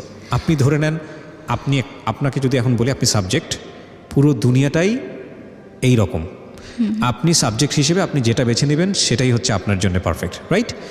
সো আপনি যতগুলো সম্পর্কের কথা এখানে বললেন, মানে ফেসবুক কেন্দ্রিক যে সম্পর্কগুলো, প্রত্যেকটা সম্পর্কের ক্ষেত্রেই আপনার উইকনেসটাকে আপনি বুঝতে পেরেছেন? মানে আপনার দুর্বলতাগুলো কি বুঝতে পেরেছেন, যে কারণে এই ভুলগুলো হয়েছে বা এরকম একটা ভুল সম্পর্কের মধ্যে যাওয়া? আমার দুর্বলতাগুলো আমি বুঝতে পারছি। কি সেগুলো? আমার দুর্বলতাগুলো এটাই যে আমি সবসময় আমার মানসিক সাপোর্ট দেখ আমাকে কেউ, আমাকে সামান্যতম মানসিক সাপোর্ট দিলে আমি সেটা কি আগে নিতাম, খুব ইজিলি আপনি কনভিন্স হয়ে যেতাম। This is the story of life, প্রিয় শ্রোতা। This is the story of, মানে this is the lesson of the story আমি বলবো। ওকে, কেন বলছি যে আমাদের প্রত্যেকের জীবনেই সবাই, ইনক্লুডিং মি, আমি বারবার বলি, আমি এখানে as a presenter, but I have also life, আমাদের প্রত্যেকের জীবনেই কিছু না কিছু ডিজাস্টার টাইম ফেস করি আমরা, এবং সেটা বিভিন্ন অ্যাঙ্গেল থেকে, প্রত্যেকটা মানুষ। এবং আমরা ওই সময়টাতে যাদেরকে এক্সপেক্ট করি যে যারা আমাদের পাশে থাকবে, সামহাও সৃষ্টিকর্তার লীলা খেলা, ওই মানুষগুলো হয়তো আমাদেরকে সাপোর্ট করেন না। এটা একটা ভালো যে আপনি বিপদে পড়ে বন্ধু চিনতে পারেন, কিন্তু ওই সময়টাতে যেই আপনার জীবনে একটু সাপোর্টের হাত নিয়ে আসুক না কেন, খুব স্বভাবতই আপনি তার প্রতি দুর্বল হয়ে যাবেন। কিন্তু ওই মানুষটার যদি অন্য কোনো ইন্টেন্স থাকে, অন্য কোনো চিন্তাভাবনা থাকে, তাহলে এই দুর্বলতাটাকে সে অনেক সময় কাজে লাগাতে পারে। ওর ক্ষেত্রে জীবনে এটা 1বার 2বার না, বেশ কয়েকবার হয়েছে, এবং সবগুলোর উৎপত্তি কিন্তু এই ভার্চুয়াল বলয় থেকে হয়েছে। ভার্চুয়াল বলয়ের কথা এই কারণেই বলছি, মানে এই ফেসবুক কেন্দ্রিক রিলেশনশিপের কথা এই কারণে বলছি, যে আমরা আমাদের প্রাত্যহিক জীবনে এই যে ফেসবুক বা অনলাইন মিডিয়াতে যেই পরিমাণ সময় দেই, এবং আমাদের এখন ফেসবুক এমন একটা বিষয় হয়ে গেছে জীবনের জন্য পরিপূরক, যে কোনো কিছু করলেই ফেসবুকে যেতে হবে। আর এই ফেসবুক আমাদেরকে যে কী পরিমাণ নিয়ন্ত্রণ করে, আমাদের চিন্তাভাবনা থেকে শুরু করে, আমাদের রিলেশনশিপ থেকে শুরু করে, আমাদের ব্যক্তিত্ব থেকে শুরু করে, আমাদের স্ট্যাটাস থেকে শুরু করে অনেকখানি। কিন্তু এই জায়গাগুলো থেকে নিজের ব্যক্তি জীবনে এই ধরনের সম্পর্ক বাছাই করার ক্ষেত্রে আমার মনে হয় আজকের এই গল্প শোনার পরে আপনাদের অনেকেরই সচেতন হওয়া উচিত। বিশেষ করে ওর যে দুর্বল জায়গাটা ছিল, সেই দুর্বল জায়গাটার অনেকেরই অসৎ ব্যবহার করেছেন। নইলে দেখুন ও কী পরিমাণ দুর্বল যে ওর কোনো ফ্রেন্ড সার্কেল নেই, এবং যে ওকে একটু মানসিক সাপোর্ট দিচ্ছে, যে ওকে একটু মাথায় হাত বুলিয়ে ওর পাশে দাঁড়াতে চাইছে, তার প্রতি ও দুর্বল হয়ে যাচ্ছে। এবং এই দুর্বলতার মাত্রাটা এতটাই ভয়ানক যে শেষ যে সম্পর্কটা, সেখানে উনি এমন একটা মানুষের সঙ্গে জড়িয়েছেন যিনি অলরেডি একটা বিবাহ বন্ধনে আবদ্ধ। তার মানে ওর দুর্বলতাটা কতটুকু। ও সবসময় ফাইন্ড আউট করেছে একটা ভালো মানুষ খোঁজার জন্য, যে মানুষটা ওকে বুঝবে, ওকে জানবে এবং যার সাথে ভবিষ্যৎ গড়া যায়। কিন্তু আনফর্চুনেটলি ও সেই প্রপার ম্যানটা এখনও পায়নি। ওর জীবনের যে ভুলগুলো বা ওর জীবনের যে শিক্ষাগুলো, সেগুলো ওকে সামনে কোথায় নিয়ে দাঁড় করাবে সেটা বরং ওর জন্যই থাকুক। কিন্তু আমাদের ক্ষেত্রে আমরা বলতে পারি যে এই ভার্চুয়াল বলয়ের ক্ষেত্রে আমাদের মনে হয় একটু হলেও সচেতন হওয়া উচিত। আপনি কথাটা কেন মানে আপনার আজকের এই জীবন গল্প, 23 বছর বয়স, মাশাআল্লাহ আপনি দেখতে শুনতে যথেষ্ট ভদ্র এবং ভালো।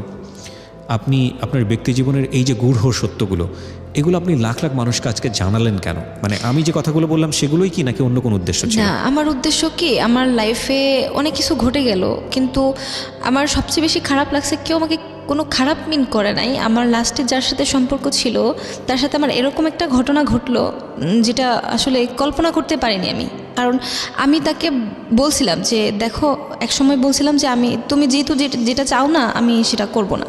কারণ আমি তো তোমাকে আমার লাইফ আমার জায়গা থেকে তোমাকে রিয়েল লাভ করি, আমি আমার জায়গা থেকে তোমাকে সম্পূর্ণ চাই। নুসরাত, এই জায়গাটা যদি আমরা কোশ্চেন করতে যাই, ডিবেট করতে যাই, আমার মনে হয় যে আপনি আরও অনেক বড় ভুল করেছেন। কারণ আপনার সঙ্গে যে সম্পর্কে যে সে জড়িয়েছে, তার আগে কি সে তার ওয়াইফকে ডিভোর্স দিয়েছে?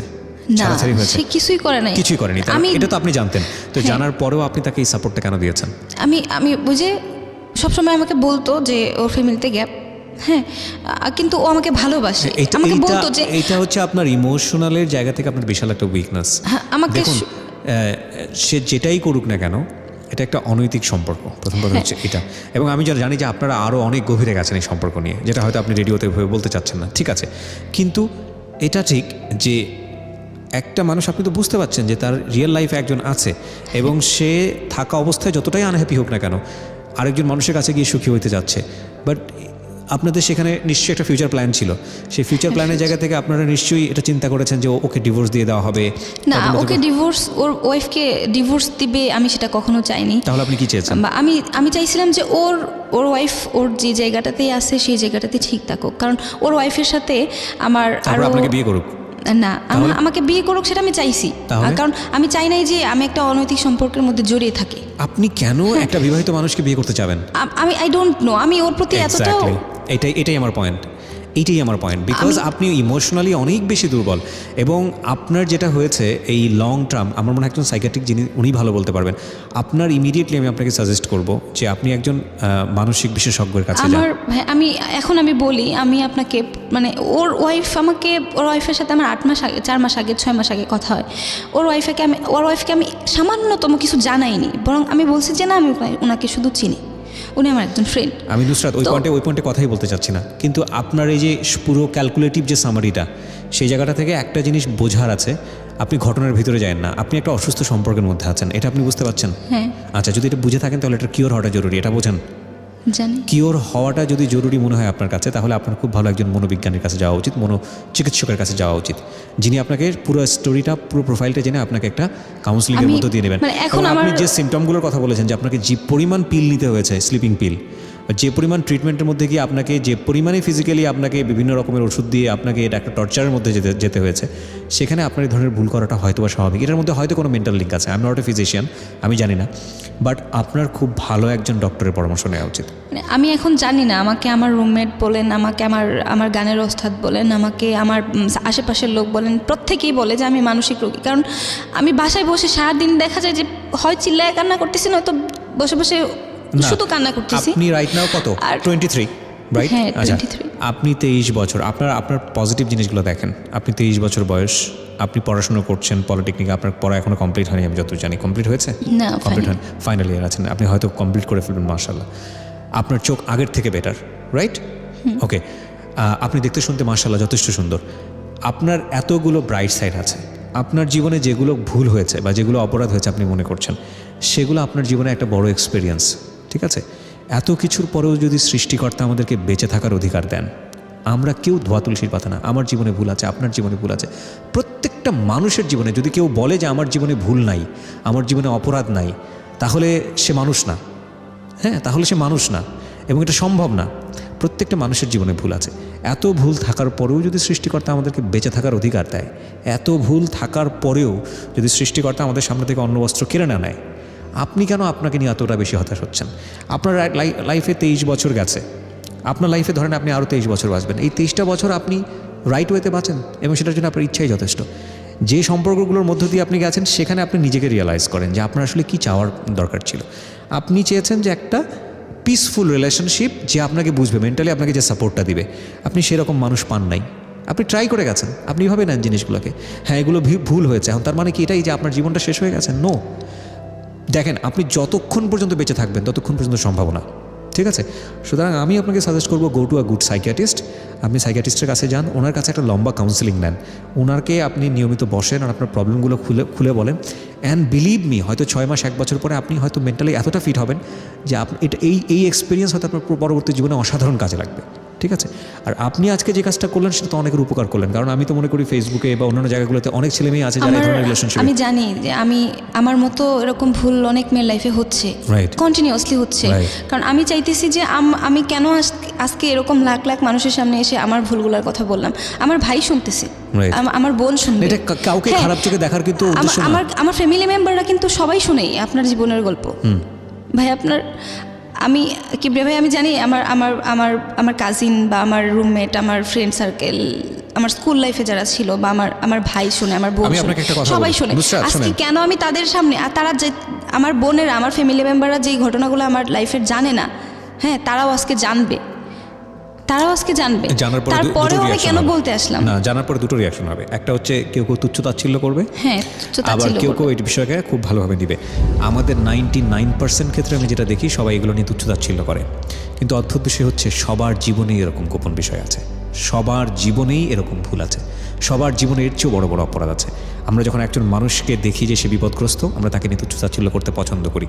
এইটা আমাদের একটা কি বলা যেতে পারে, আমাদের জিনগত বৈশিষ্ট্য। হ্যাঁ, এবং মানুষের শরীরের মধ্যেই বোধহয় এরকম কিছু আছে, বা জাতিগতভাবেই বোধহয় আমরা এইরকম। কিন্তু এটা খুবই খুবই আশ্চর্যজনক হলেও সত্য যে এর মধ্যে 2-1 পাবেন যারা আপনার পাশে এসে দাঁড়াবে, এবং তাদেরও যে আসলে উদ্দেশ্যটা ভালো সেটা যাচাই করাটা কিন্তু খুবই খুবই জরুরি, নইলে এরকম ভুল আবারও হতে পারে। আমরা শেষ করতে চাই প্রিয় শ্রোতা আজকের এই জীবন গল্প। কারো ভুল, কারো অপরাধ, কারো খুব ডিজাস্টার মোমেন্ট, এগুলো যেন কখনোই আমরা আমাদের জায়গা থেকে তাদের দুর্বলতা হিসেবে নিয়ে তাদেরকে আঘাত না করি। নিজের জায়গা থেকে যদি শিখতে পারি তো শিখবো, নইলে তাদের জন্য দোয়া করব যে তারা যেন ভালো পথে যান। আমি বারবারই বলছি, আমরা সবাই প্রত্যেকটা মানুষের জায়গা থেকে কোনো না কোনো ভুল করি। একটা ভুল, একটা অপরাধ ওই মানুষের জীবনটাকে, পুরো জীবনটাকে জাজ করার জন্য এনাফ না। কারণ আপনি জানেন না ওই মানুষটি সারা জীবনে কত ভালো কাজ করেছে। বয়স 35 চলে। জন্ম জেলা ঢাকাতে ছিল, কিন্তু বর্তমানে আমি কুমিল্লাতে থাকি। কুমিল্লাতে থাকেন? জি। একদম ছোটবেলা থেকে শুরু করুন, যেখান থেকে আপনি শুনেছেন বা জেনেছেন, যেভাবে আপনার মেমোরি আছে। আমি মূলত, আমাকে আবিষ্কার করে একটি রশি হাতে। আপনার ফার্স্ট মেমোরি জীবনের? রশি হাতে কেমন, যেমন যে টুকরি। আচ্ছা, টুকরি। হ্যাঁ, টুকরির নিচে 4টা বেয়ারিং দিয়ে ওটা একটা গাড়ি বানিয়েছিল। আচ্ছা, ওই গাড়িটা দিয়ে রশি দিয়ে আমারে পাতা কুড়াতে দিত। আচ্ছা, তো পাতা কুড়াতে দিত যে আমি জানতাম উনি আমার মা। আচ্ছা। তো আমার মায়ের জন্য আমি লার্কি পাতা কুড়িয়ে নিতাম, লার্কি কুড়িয়ে নিতাম, কিন্তু আমাকে উনি ঘরে জায়গা দিতেন না। একটা কুকুরের সাথে ঘরের ধাপে, দরজার মধ্যে ধাপ আছে না, জি, ধাপের মধ্যে জায়গা দিতেন। ওইখানে আপনি ঘুমাতেন? ওখানে ঘুমাইতাম। কিন্তু ওনার স্বামী আসলে রাত্রে আমার কখনো হাত দিয়ে ধরে সরাতেন না, কিন্তু পা দিয়ে লাথি মারতেন। এইটা আপনার জীবনের প্রথম মেমোরি? আমার প্রথম মেমোরি। তখন ওনার একটা বেবি হয়েছে, বাচ্চা। তখন আমি ওই বাবু কিনে আনছে, ছোটো মানুষ ছিলাম। ওগুলো বুঝতেন না আপনি? না, বুঝতাম না। বাবু কিনে আনছে বলে বাবুর দেখতে দে না। একদিন উনি বাথরুমে গেছে টয়লেট করতে, তখন আমি লুকিয়ে বাবু দেখতে গেছি। আচ্ছা। আমি বাবুর হাত ধরে এমনি বাবু করে আদর করতেছি, উনি দৌড়ে এসে আমাকে ওই যে বাবু ছোট গ্রাম সাইডে বাচ্চাদের মাথার সামনে কিছু কাঁচি কুচি রাখে, জি, ওই কাঁচি দেয়া একটা কোপ মারে, এই যে নাকে হ্যাঁ, আমি নাকে। দেখতে পাচ্ছি দাগ। হ্যাঁ, এই নাকটার মধ্যে কূপ দেওয়ার পরে আমি ভয়ে পালিয়ে যাই। তখন এই কুকুরটির সাথে, 2টা কুকুর ছিল, কুকুরটির সাথে কান্নাকাটি করতেছে, কুকুরটির সাথে খেলা, আমি কিন্তু কুকুরের সাথে খেলা করছি বেশি। মানে আপনার কাছে এটাই নর্মাল মনে হতো? হ্যাঁ, আচ্ছা। কুকুরটির সাথে খেলা করতাম বেশি, আর এই পাতা কুড়াতাম। রাত্রে ওনার স্বামী আসছে। আপনি বাবা মা বলতেন না ওই সময়টাতে কাউকে? হ্যাঁ বলতাম, ওনাদের মা বাবা ডাকতাম। ওনাদেরকে আব্বা আম্মা ডাকতেন? হ্যাঁ, ওনাদেরকে ডাকতাম। আচ্ছা, তো ওনারা আমরা পাতা কুড়িয়ে আনলে এমন খাবার দিত যেটা গ্রহণযোগ্য না, পচা খাবার, বাসি। আচ্ছা, আপনি সারাদিন ওই পাতা কুড়াতেন হ্যাঁ, আলটিমেটলি? পাতা কুড়াতাম। ওকে, তখন সম্ভবত আমার বয়স 2 থেকে 2.5 বছর হবে। জি। তারপরে ওনার স্বামী আসলো, আসার পরে রাত্রে আমার বেদমা মার। কেন তুমি বাচ্চার কাছে গেলে? বাচ্চার কাছে গেলাম কেন? আমি অলক্ষণে, আমি অপায়া, আমার স্পর্শ লাগলে বাচ্চা মা বাবা মারা যাবে, আমি বাবা মা খেয়ে ফেলছি। কিন্তু আমি তখন এটা বুঝতাম না। আপনাকে এটা বলতো, আপনি বুঝতেন না যে আসলে হ্যাঁ, বাবা মা বুঝতাম খেয়ে না। ফেলা ব্যাপারটা কি? আমার বাবা মা কে আমি বুঝতাম না। তখন ওই রাত্রেবেলা মায়েরা আমাকে এমন মার দিল, তখন কুকুরটা এমন মানুষ উপকার করে না, কিন্তু কুকুরটা আমাকে উপকার করছে।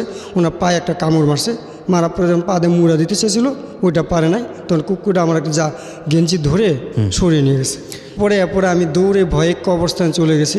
ওই কবরস্থানে অনেকদিন থাকতাম মুদ্দারে খাড়ে। আপনার কখনো এরকম প্রশ্ন আসতো না যে এরকম করে কেন আমার সঙ্গে বাচ্চা কাচ্চা? না, আমি তো এটা বুঝতাম না, আমি তো ভয় পেতাম যে মা বাবা এমন করে কেন। আচ্ছা আচ্ছা। তারপরে কবরস্থানে কদিন থাকতাম, থাকাকালীন ওনার মা ছিল বানু করে নাম। কবরস্থানে রাতের বেলা ঘুমাতেন? হ্যাঁ, মুদ্দারে খাড়ে, ওই যে লাশ টানে, হ্যাঁ, এই খাড়ে ঘুমাইতাম। কুকুরটি নিচে ঘুমাইতো, আমি খাড়ে ঘুমাইতাম। আজকের এই জীবন গল্প কোথায় গিয়ে দাঁড়ায় সেটাই দেখার বিষয়। So very pathetic. ওকে, বলুন তারপর। তারপরে একদিন আমি একটা বাজার আছে, বাজারে গিয়ে যে পচা খাবার কুড়াইতাম, তরকারি কুড়াইতাম, এগুলি বিক্রি করতাম। বিক্রি করে তারপর নিজের পেট চালাইতাম। তখন ওনার মার ভানু বেগম আসছে, আমাকে রাস্তায় দেখতে পাইছে, দেখে উনি আমার জড়ায় ধরছে। জড়ায় ধরে বলে, কী রে ভাই তুই এই অবস্থা? তখন আমি বললাম আমার নাকের আগা দেখে, তো এটা কি হয়েছে? মা কে জড়ায় ধরেছে আপনাকে? কে জড়ায় ধরেছে? আমার নানি। নানি? হ্যাঁ, নানি। নানি মানে হচ্ছে হলো যার কাছে থাকতেন ওনার মা? ওনার মা। আচ্ছা। তখন উনি কেঁদে কেঁদে এই রাস্তার মধ্যে চিল্লে বললো আমার কাহিনী, যে তুই তো তার মেয়ে, তার ছেলে না। তোর বাবার নাম রুমান চৌধুরী, এটিএম রুমান, মায়ের নাম শাহিদা খানম রূপা চৌধুরী। তোর বাবা মা মুক্তিযোদ্ধা ছিল, তোর মা তোকে জন্ম ধর 12 ঘন্টা পরে মারা গেছে। তোর বাবা আমাদের কাছে দিয়ে গেছে 5 লক্ষ টাকা দিয়ে, 6 বছর পর্যন্ত তোকে দুধ দিয়ে লালন পালন করবে। তখন তখন একজন মাস্টার ছিল, ওনার নাম রশিদ মাস্টার। উনি তখন আমাকে এই কথা শুনে উনি আমাকে কুলে তুলে নিছে ওই বাজারের মধ্যে? হ্যাঁ, বাজারের মধ্যে মাস্টারে। আজকে উনি নেই। বয়স কত ছিল তখন আপনার আনুমানিক? তখন এই এটা আপনার হিসাব করা খুব প্রায় মুশকিল। 3 বছরের কাছাকাছি। 3 বছরের কাছাকাছি? 3 বছরের কাছাকাছি। তখন আমাকে উনি কোলে তুলে নিল, নেওয়ার পর ওনার কাছে সম্পূর্ণ হিস্ট্রি জানলে আমিও শুনলাম। ওর বাবা কি হয়েছে? মুক্তিযুদ্ধে মারা গেছে? হ্যাঁ, মুক্তিযুদ্ধ মারা যায় না। আমার আব্বা আমাকে ওনাদের কাছে 5 লক্ষ টাকা দিয়া বলছে আমার ছেলেটাকে 6 বছর পর্যন্ত দেখবা, আমি তোকে 5 লক্ষ টাকা দিলাম, তার জন্য ছেলেটাকে সম্পূর্ণ টেক কেয়ার তোমরা করবা। আচ্ছা, এটা ওনাদেরকে বলেছে, কিন্তু ওনার বাবা কোথায় ছিল? তখন বাবা আমাকে যখন 11 মাস 26 দিন বয়স হয়েছে, তখন আমার আব্বা ভারতে গেছিল চিকিৎসার জন্য, আর ফিরে আসেনি। এই সুযোগে কিন্তু তারা আমাকে এইরকম মানে কুকুর বিড়ালের মতো কুকুরের মতো ব্যবহার করছে। আচ্ছা। তখন এই ভানু আর ওনার মেয়ের কাছে যেত না, উনি আমাকে নিয়ে ঢাকা চলে আসলো। আইসায় বিভিন্ন যাদেরকে চিনতো। মাস্টার যে কোলে তুলে নিল, মাস্টার তারপরে? মাস্টার পরে বললো যে তুমি ওকে পড়াশোনা করাতে হবে। আচ্ছা। তখন উনি বললো আমি ওর পরিচয়টা আগে তুলে ধরি। আচ্ছা। তখন উনি আমাকে নিয়ে আসলো। আইসায় যে বাণিজ্য মন্ত্রী বর্তমানে আছে তোফাল সাহেব, হ্যাঁ, ওনার কাছে গেলেন। একদম ছোটবেলায়? একদম ছোটবেলায়। আচ্ছা। উনি আমাকে কোলে নিয়ে ঘুরলেন। আচ্ছা। প্রত্যেকটা মন্ত্রী এমপি যারা মুক্তিযোদ্ধা ছিল, ওনার পরিচয় মতো আমার বাবার সাথে যারা ছিল সবার কাছে গেছে। আচ্ছা। এরপরে উনি করে আমাকে আবার পড়াশোনা দিল। রশিদ মাস্টার যখন আমাকে স্কুল নিতে যেত, তখন আমাকে স্কুল ঢুকতে দিত না। আমার গায়ে ভালো কাপড় ছিল না, আমাকে দূরে পড়াতে হতো, দূরে রেখে পড়াতো আর কি, বাইরে। আচ্ছা। ওই জানলা দিয়ে বসে বসে উনি আমাকে পড়াতেন। উনি আমার এই উপকারটা করছেন, উনি এখন নেই। ওনার রুহের মাগফিরাত কামনা করে উনি খুব আমার জন্য কষ্ট করছেন। তারপরে আমাকে উনি এভাবে পড়াতেন। আমি ছিঁড়া বই দিতেন, ওগুলি আমি পড়তাম, সরু সরাই, রশ্মি দীর্ঘি, ABCD এগুলি বর্ণমালা যা আছে বা ক্যাপিটাল যা আছে এগুলি আমার পড়াতেন। পড়াতে ধীরে ধীরে তৎকালীন সময় বর্তমানে MP আকম বাহাউদ্দিন বাহার, উনি ছিলেন চেয়ারম্যান। আচ্ছা। উনি আমাকে তখন পড়াশোনা সম্পূর্ণ বেদমে সহযোগিতা করা শুরু করলেন। আচ্ছা। কিন্তু আমি পড়াশোনা যতটুকু করছি আমি মোটামুটি ভালোই পড়াশোনা করে যখন নিতে আসি তখন আবার আমার মা উনি অসুস্থ হয়ে পড়েন। ওই যে আমার যে মা ছিলেন জি। উনি ওনার মাকে চাপ দিলেন, তুমি ওকে মুক্তিযুদ্ধের পরিচয় দিতে গেলে কেন? আর মুক্তিযুদ্ধ কি করতে পারছে বাংলাদেশের জন্য? মানে আপনার যে পালিত মা সে তার মাকে মানে আপনার নানুকে চাপ দিচ্ছিল। হ্যাঁ, না মুক্তিযুদ্ধের কি করতে পারছে? আচ্ছা। একজন মুক্তিযুদ্ধ কিছুই করতে পারে, একজন রাজাকারে 1,000 লোক সৃষ্টি করতে পারছে টাকা দিয়ে, মুক্তিযুদ্ধে কি করতে পারছে? কিন্তু আমার প্রশ্ন, এখনো কি আমার বাবা মা আমার আব্বু বেঁচে আছেন? আপনি জানেন না এখন পর্যন্ত? না, জানি না। আচ্ছা। কিন্তু উনি কি মরে গেছেন না বেঁচে ওনার আছেন? কোনো আত্মীয় স্বজন ছিল না? উনি হ্যাঁ গেছেন, উনি যার জায়গায় গেছে। তখন উনি এরপরে আমি যখন এসএসসি পরীক্ষা দিলাম 1998 সালে। এসএসসি পরীক্ষা কি আপনার ওই পালিত মায়ের কাছে থেকেই দিলেন? হ্যাঁ, পালিত মা না, বাহার বাইরে আন্ডারে দিছি আমি। বাহার বাড়িটাকে? এই হচ্ছে এমপি, বর্তমান এমপি। তো আপনি থাকলেন কোথায় এরপরে? থাকতাম এই রাস্তায় থাকতাম। রাস্তায় বলতে? রাস্তায় মানে রাস্তার পাশে থাকতাম, আর আমার নানু আমার পাশে থাকতো। রাস্তার পাশে কোথায় ঘুমাতেন? এই যে কোথায় ফুটপাতে দোকানের সামনে ঘুমাইতাম আর পড়াশোনা করতাম। কিভাবে পড়াশোনা করতেন? পড়াশোনা করতাম, স্কুলের সময় স্কুল যেতাম। আচ্ছা। আর এই দোকানের পাশে রাত্রে ঘুমাইতাম। দোকানের পাশে ঘুমাইতেন? হ্যাঁ, দোকানের নানু সামনে আপনার সঙ্গে ঘুমাতো? হ্যাঁ, নানু আমার সাথে ঘুমাইতো। আর কুকুর, আমি কিন্তু 110টা কুকুর পালতাম। 110টা কুকুর? 110টা কুকুর পালতাম। এদেরকে মুরগি, ওই বিভিন্ন মরা মুরগি টুরগি এনে খাওয়াইতাম। আমার কুকুর দিয়ে আমার খুব আদর করতো। ওই কুকুরই আপনার বন্ধু ছিল? আমার সঙ্গী সাথী ছিল কুকুর। আচ্ছা। এভাবে যাক আমার জীবন চলছে। তো আপনি স্কুলে পড়তেন আর বাকি সময়টা কিভাবে পড়াশোনা করতেন? বাকি সময়টা ওই দোকানের সামনে বৈশা, মাঠে বৈশা পড়তাম। আর বাহার ভাই বলতো এবার পড়বি। কোন বাহারে? এমপি বাহার? এমপি বাহার। কোন এমপি? কোন এলাকার এমপি? এটা হচ্ছে 6 আসন কুমিল্লা। কুমিল্লা? উনি কি এখনো এমপি আছেন? হ্যাঁ, আকম বাহাদুর বাহার। উনি এখনো এমপি আছেন? এখনো এমপি আছেন। আমরা আমাদের এই অনুষ্ঠান থেকে আপনাকে রেসপেক্ট জানাই, এবং অবশ্যই আমরা চাইবো যে যদি ভবিষ্যতে কোনোদিন ওনার বিষয় নিয়ে আপনার সঙ্গে কথা হয় তাহলে ইন ডিটেল হয়তো আপনার কাছ থেকে জানতে পারবো আরও। কিন্তু আমরা আমাদের এই অনুষ্ঠানের মাধ্যমে আপনাকে শ্রদ্ধা জানাচ্ছি। যেটা উনি বললেন সেটা যদি সত্য হয়ে থাকে, রেসপেক্ট আপনার প্রতি। হ্যাঁ, বলুন। তারপরে এসএসসি পরীক্ষা দেওয়ার পরে উনি আর 98 সালে আমার নানু আমাকে নিয়ে আসলো ঢাকায়। আইসে আব্দুল মতিন খসরুস তৎকালীন আইনমন্ত্রী ছিলেন, ওনার সাথে বলার পর উনি আমি তো চিনি, আপনি কই থাকেন? তো বলে আমি কুমিল্লা থাকি, আমার মেয়ে নিয়ে আমার কাছে তোর ছেলেটা দিয়ে গেছিলো, এখন উনি আসেন, এখন কী করবো? ঠিক আছে, আপনার প্রাইম মিনিস্টার দেখা করেন। আচ্ছা। তখন প্রাইম মিনিস্টারের সাথে কত সালের দিকে মনে আছে এসএসসি? কত সালে এসএসসি? 98 সালে। আচ্ছা। তখন উনি আমাকে নিয়ে প্রাইম মিনিস্টার দেখা করলো, একটা ডিউ দিল, চিঠি দিল। আর আমার বাবার যে কাগজপত্র উনি নিয়ে আমাদের মাননীয় প্রধানমন্ত্রীর কাছে দিলেন। দেওয়ার পর প্রধানমন্ত্রী বলল, ঠিক আছে, আমি তো জানতাম না, আমি তো চিনি, ওর বাবাকেও চিনি, ওর মাকেও চিনি। উনি আমার বাবার কাছে আসতো, আমি দেখছি, আমার সামনে বলছে, এটা মনে আছে। আচ্ছা। তখন আমিও খুশি হয়েছি, আমার নানুও খুশি হয়েছে, হয়তো আমার একটা গতি হবে। পরে এর মধ্যে কিছু কথা আছে, আমি তৎকালীন নানির সাথে থাকতাম তো, আর এই হকারি করতাম। জি। আমি এরকম যষ্ট মধু বিভিন্ন জিনিস বিক্রি করতাম ওই সময়টাতে? ওই সময়টা। এসএসসি পরীক্ষার আগে না পরে? পরে। আচ্ছা। এই বাবারে খুঁজতে আসতাম, বাবার তথ্য নিতে আসতাম না। বাবার তথ্য নিতে কোথায় আসতেন? এই যে ঢাকা আসতাম, মুক্তিযোদ্ধাদের কাছে বিভিন্ন জায়গায় আসতাম নানুর সাথে, তখন এই ব্যবসা করতাম। আচ্ছা, এই যে বাবার তথ্য নিতে আপনি যেতেন, বাবা কোথায় যুদ্ধ করেছে, কত নম্বর সেক্টরে করেছে, এগুলো কি জানতেন? এমনি আমি নাম কিছু জানতাম, কাগজপত্র দেখছিলাম, কাগজপত্র তো আমাদের ওই যে বললাম মাননীয় প্রধানমন্ত্রীর কাছে দিয়ে দিছি উনি আমার সামনে রেখে। আচ্ছা, ঠিক আছে, হ্যাঁ বলেন। তারপরে আমি এই হকারি করতাম, আর এই মাকে নিয়ে টাকা দিতাম, মা টাকা খাইতো, এভাবে চলতো। এবার 2000 সালে আমার নানু মারা গেল। আচ্ছা। 2000 সালে আমার নানু মারা গেলো। ওই যে আমাকে কেন মুক্তিযুদ্ধ পরিচয় দেয় এইভাবে বলে আমার নানু গায়ে হাত তুললো। কে হাত তুললো? আমার এই মা, আমার ওনার স্বামী আর উনি মিলিয়া ওনাকে মারলো। মারার পর উনি তার 3 মাস পরে মারা গেছে। আমি চিকিৎসা করতে পারি না আমার নানুর টাকার কারণে। আমি যা কামাই করতাম তাই মার কাছে দিতাম। টাকা দিতে পারলে উনি আমাকে আদর করতেন, আর ওই বাইরে খাবার দিতেন, ঘরে জায়গা দিতেন না আমাকে, কখন উনি ঘরে জায়গা দিতেন না। ওনার ছেলে মেয়ে কয়টা ছিল? ওনার একটা মেয়ে এখন আছে। তারপর এভাবে হকারি করতাম, হকারি করতে করতে এভাবে উনিও আবার 2001-এ মারা গেছে। আপনার মাও 2001-এ মারা গেল? একে মারা গেছে। তখন আমার পাশে কেউ নেই, মা জানতাম যে মাও নাই। আমি তো জানি মা এখন পরিচিত দাও মা না, তারপরে মা ডাকতাম, আমার খুব শান্তি লাগতো। আদর না করুক কিন্তু দুধ খাওয়াইছে আমাকে, দুধ দিয়ে বড় করছে। আমি যে 12 ঘন্টা আগে পরে মা মারা গেছে, তখন যদি দুধ দিতাম মারা যেতাম। এই চিন্তা ভাবনা ওনাকে আমি বেশি শ্রদ্ধা করতাম। জি। এই শ্রদ্ধা করতাম, ওনার মেয়েকে আদর করতাম বেশি। এইভাবে আমি ওনাকে এই টাকা পয়সা যা পাইতাম তা দিতাম। 2001 সাল গেল, 2003 এমনি 21 আগস্ট হলো না? জি। এখানে আসলাম সবাই, যদি আমি বাবাকে পাই, যেহেতু প্রধানমন্ত্রী জানে, আমার চিন্তা যে প্রধানমন্ত্রী যেহেতু জানে, আমাকে না খুঁজতে পারলে উনিও আমাকে দেখলে চিনবে, উনি তো আমাকে চিনতে পারবে। কিন্তু ওখানে গ্রেনেডটা আঘাতে আমার এই যে পিঠে একটা আঘাত পড়ছে। আপনারা কিসের ঘটনা বুঝিনি, গ্রেনেড মানে কিসের কি, আমাকে একটু ঘটনাটা খুলে বলেন। 21শে আগস্ট। 21 আগস্টে কোথায় ছিলেন আপনি? এই যে বঙ্গবন্ধু এভিনিউতে। আচ্ছা, ওখানে আপনি কি মিছিলের বা মিছিলে না, সভা শুনতে আসছিলাম। আচ্ছা, অর্থাৎ আমার লক্ষ্য ছিল আমার বাবাকে নিয়ে পাই।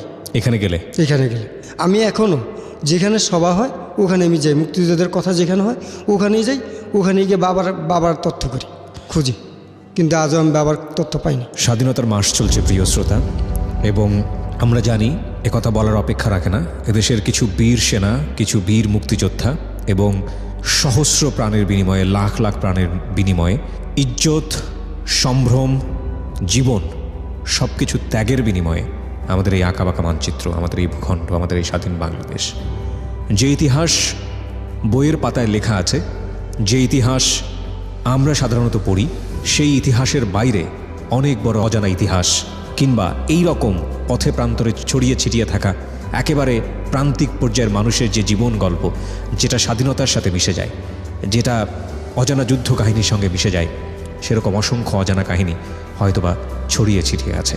আমাদের আজকের এই জীবন গল্পটি সেরকমই একটা জীবন গল্প। আজকের এই গল্পের মধ্য দিয়ে আমরা যে জামানকে চিনব, বা যে জামানের পরিচয়কে এখানে উপস্থাপিত করছি, বা যে গল্পের যে লেসনটা পাচ্ছি, সেটার মধ্য দিয়ে আমরা রেসপেক্ট জানাতে চাই সকল মুক্তিযোদ্ধাদের, সকল আত্মত্যাগী বীর মুক্তিযোদ্ধাদের, যারা নিজের জীবন বাজি রেখে আমাদের এই দেশটা উপহার দিয়েছেন। 21শে আগস্টের ঘটনা আপনি বলছিলেন, কি হয়েছিল আমাকে একটু বলেন তো। 21শে আগস্টে আমি এই যে স্টেডিয়ামের গেটে ছিলাম। আচ্ছা, স্টেডিয়ামের গেটে গিয়েছিলাম, তখন হঠাৎ একটা বিকট শব্দ হলো। বিকট শব্দ হওয়ার পর অনেক মানুষ তাড়াতাড়ি দৌড়াদৌড়ি চিল্লাপাল্লা লাগাই দিয়েছে। তখন আমিও এবার পিছিয়ে ফিরছি, আমার পিঠে আইয়া একটা কি জানি পড়ছে, এই যে পিঠটা আঘাত আছে। আপনি একটু উঠে দাঁড়াবেন, আমাকে সাফন আমাকে একটু হেল্প করো। হ্যাঁ, আমি দেখতে পাচ্ছি, ঠিক আছে। কোনো একটা স্প্রিন্টার বা কিছু একটা হবে আর কি। মাইক্রোফোনটা ঠিক করে দিতে হবে। হ্যাঁ, এটা পড়ার পরে, হ্যাঁ ঠিক আছে, এটা পড়বো। আমার গায়ে একটা লাল শার্ট ছিল, ওই লাল শার্টটাও একবারে রক্তে ইয়ে হয়ে গেলো। তখন আমি পুলিশে আবার আমাকে রাস্তা উঠতে দিচ্ছে না। আচ্ছা, তখন আমি যাবো কোথায়? তখন আমি স্টেডিয়ামের ভিতরে দৌড় দিছি। দৌড় দেওয়ার পরে একটা মহিলা আমার পিছে জড়াই ধরছে বাঁচার জন্য। ওই মহিলাটা মারা গেছে ওখানে আমার সামনে, আমি দেখছি আমার সামনে মারা গেলো। মহিলার চারটাইয়া এমনভাবে মারা গেলো, এমন বিমর্ষ মরা আমার জীবনে এই ফার্স্ট আমি দেখছি। আমি তখনই ভাবছি যে মুক্তিযুদ্ধ চলাকালীন সম্ভবত আরও বিভৎস মরা মরছে, আরও করুণভাবে মানুষ মারা গেছে। ওই মহিলার পরনে একটা বিন্দু কাপড় ছিল না। পরে দেখলাম যে একটা গাড়ি আসলো, এসে অনেক লাশ উঠে নিয়ে গেল। আর আমরা তো যে ব্যথা পেয়েছি, যে যেমনি পারছি এমনি বাইকে গেছি, চুপ সরে গেছি। এরপরে এবং আমার হকারি জীবন চলছে। 2005-এ আমাদের কুমিল্লাতেই একজন, বলবো নামটা? জি নিশ্চয়ই। হ্যাঁ, একজন ছেলে আর কয়েকটা ছেলে মিলে একটা মেয়েকে উৎপত্ত করতো প্রতিদিন। মেয়েটা কলেজে পড়তো। আপনি জানলেন কিভাবে? আমি ওই কলেজে পড়তাম। আচ্ছা, হ্যাঁ, তখন ওই মেয়েটা প্রতিদিন দেখতাম। আমি হকারিও করতাম, পড়তাম, আমি কারো লোক মিশতাম না কিন্তু।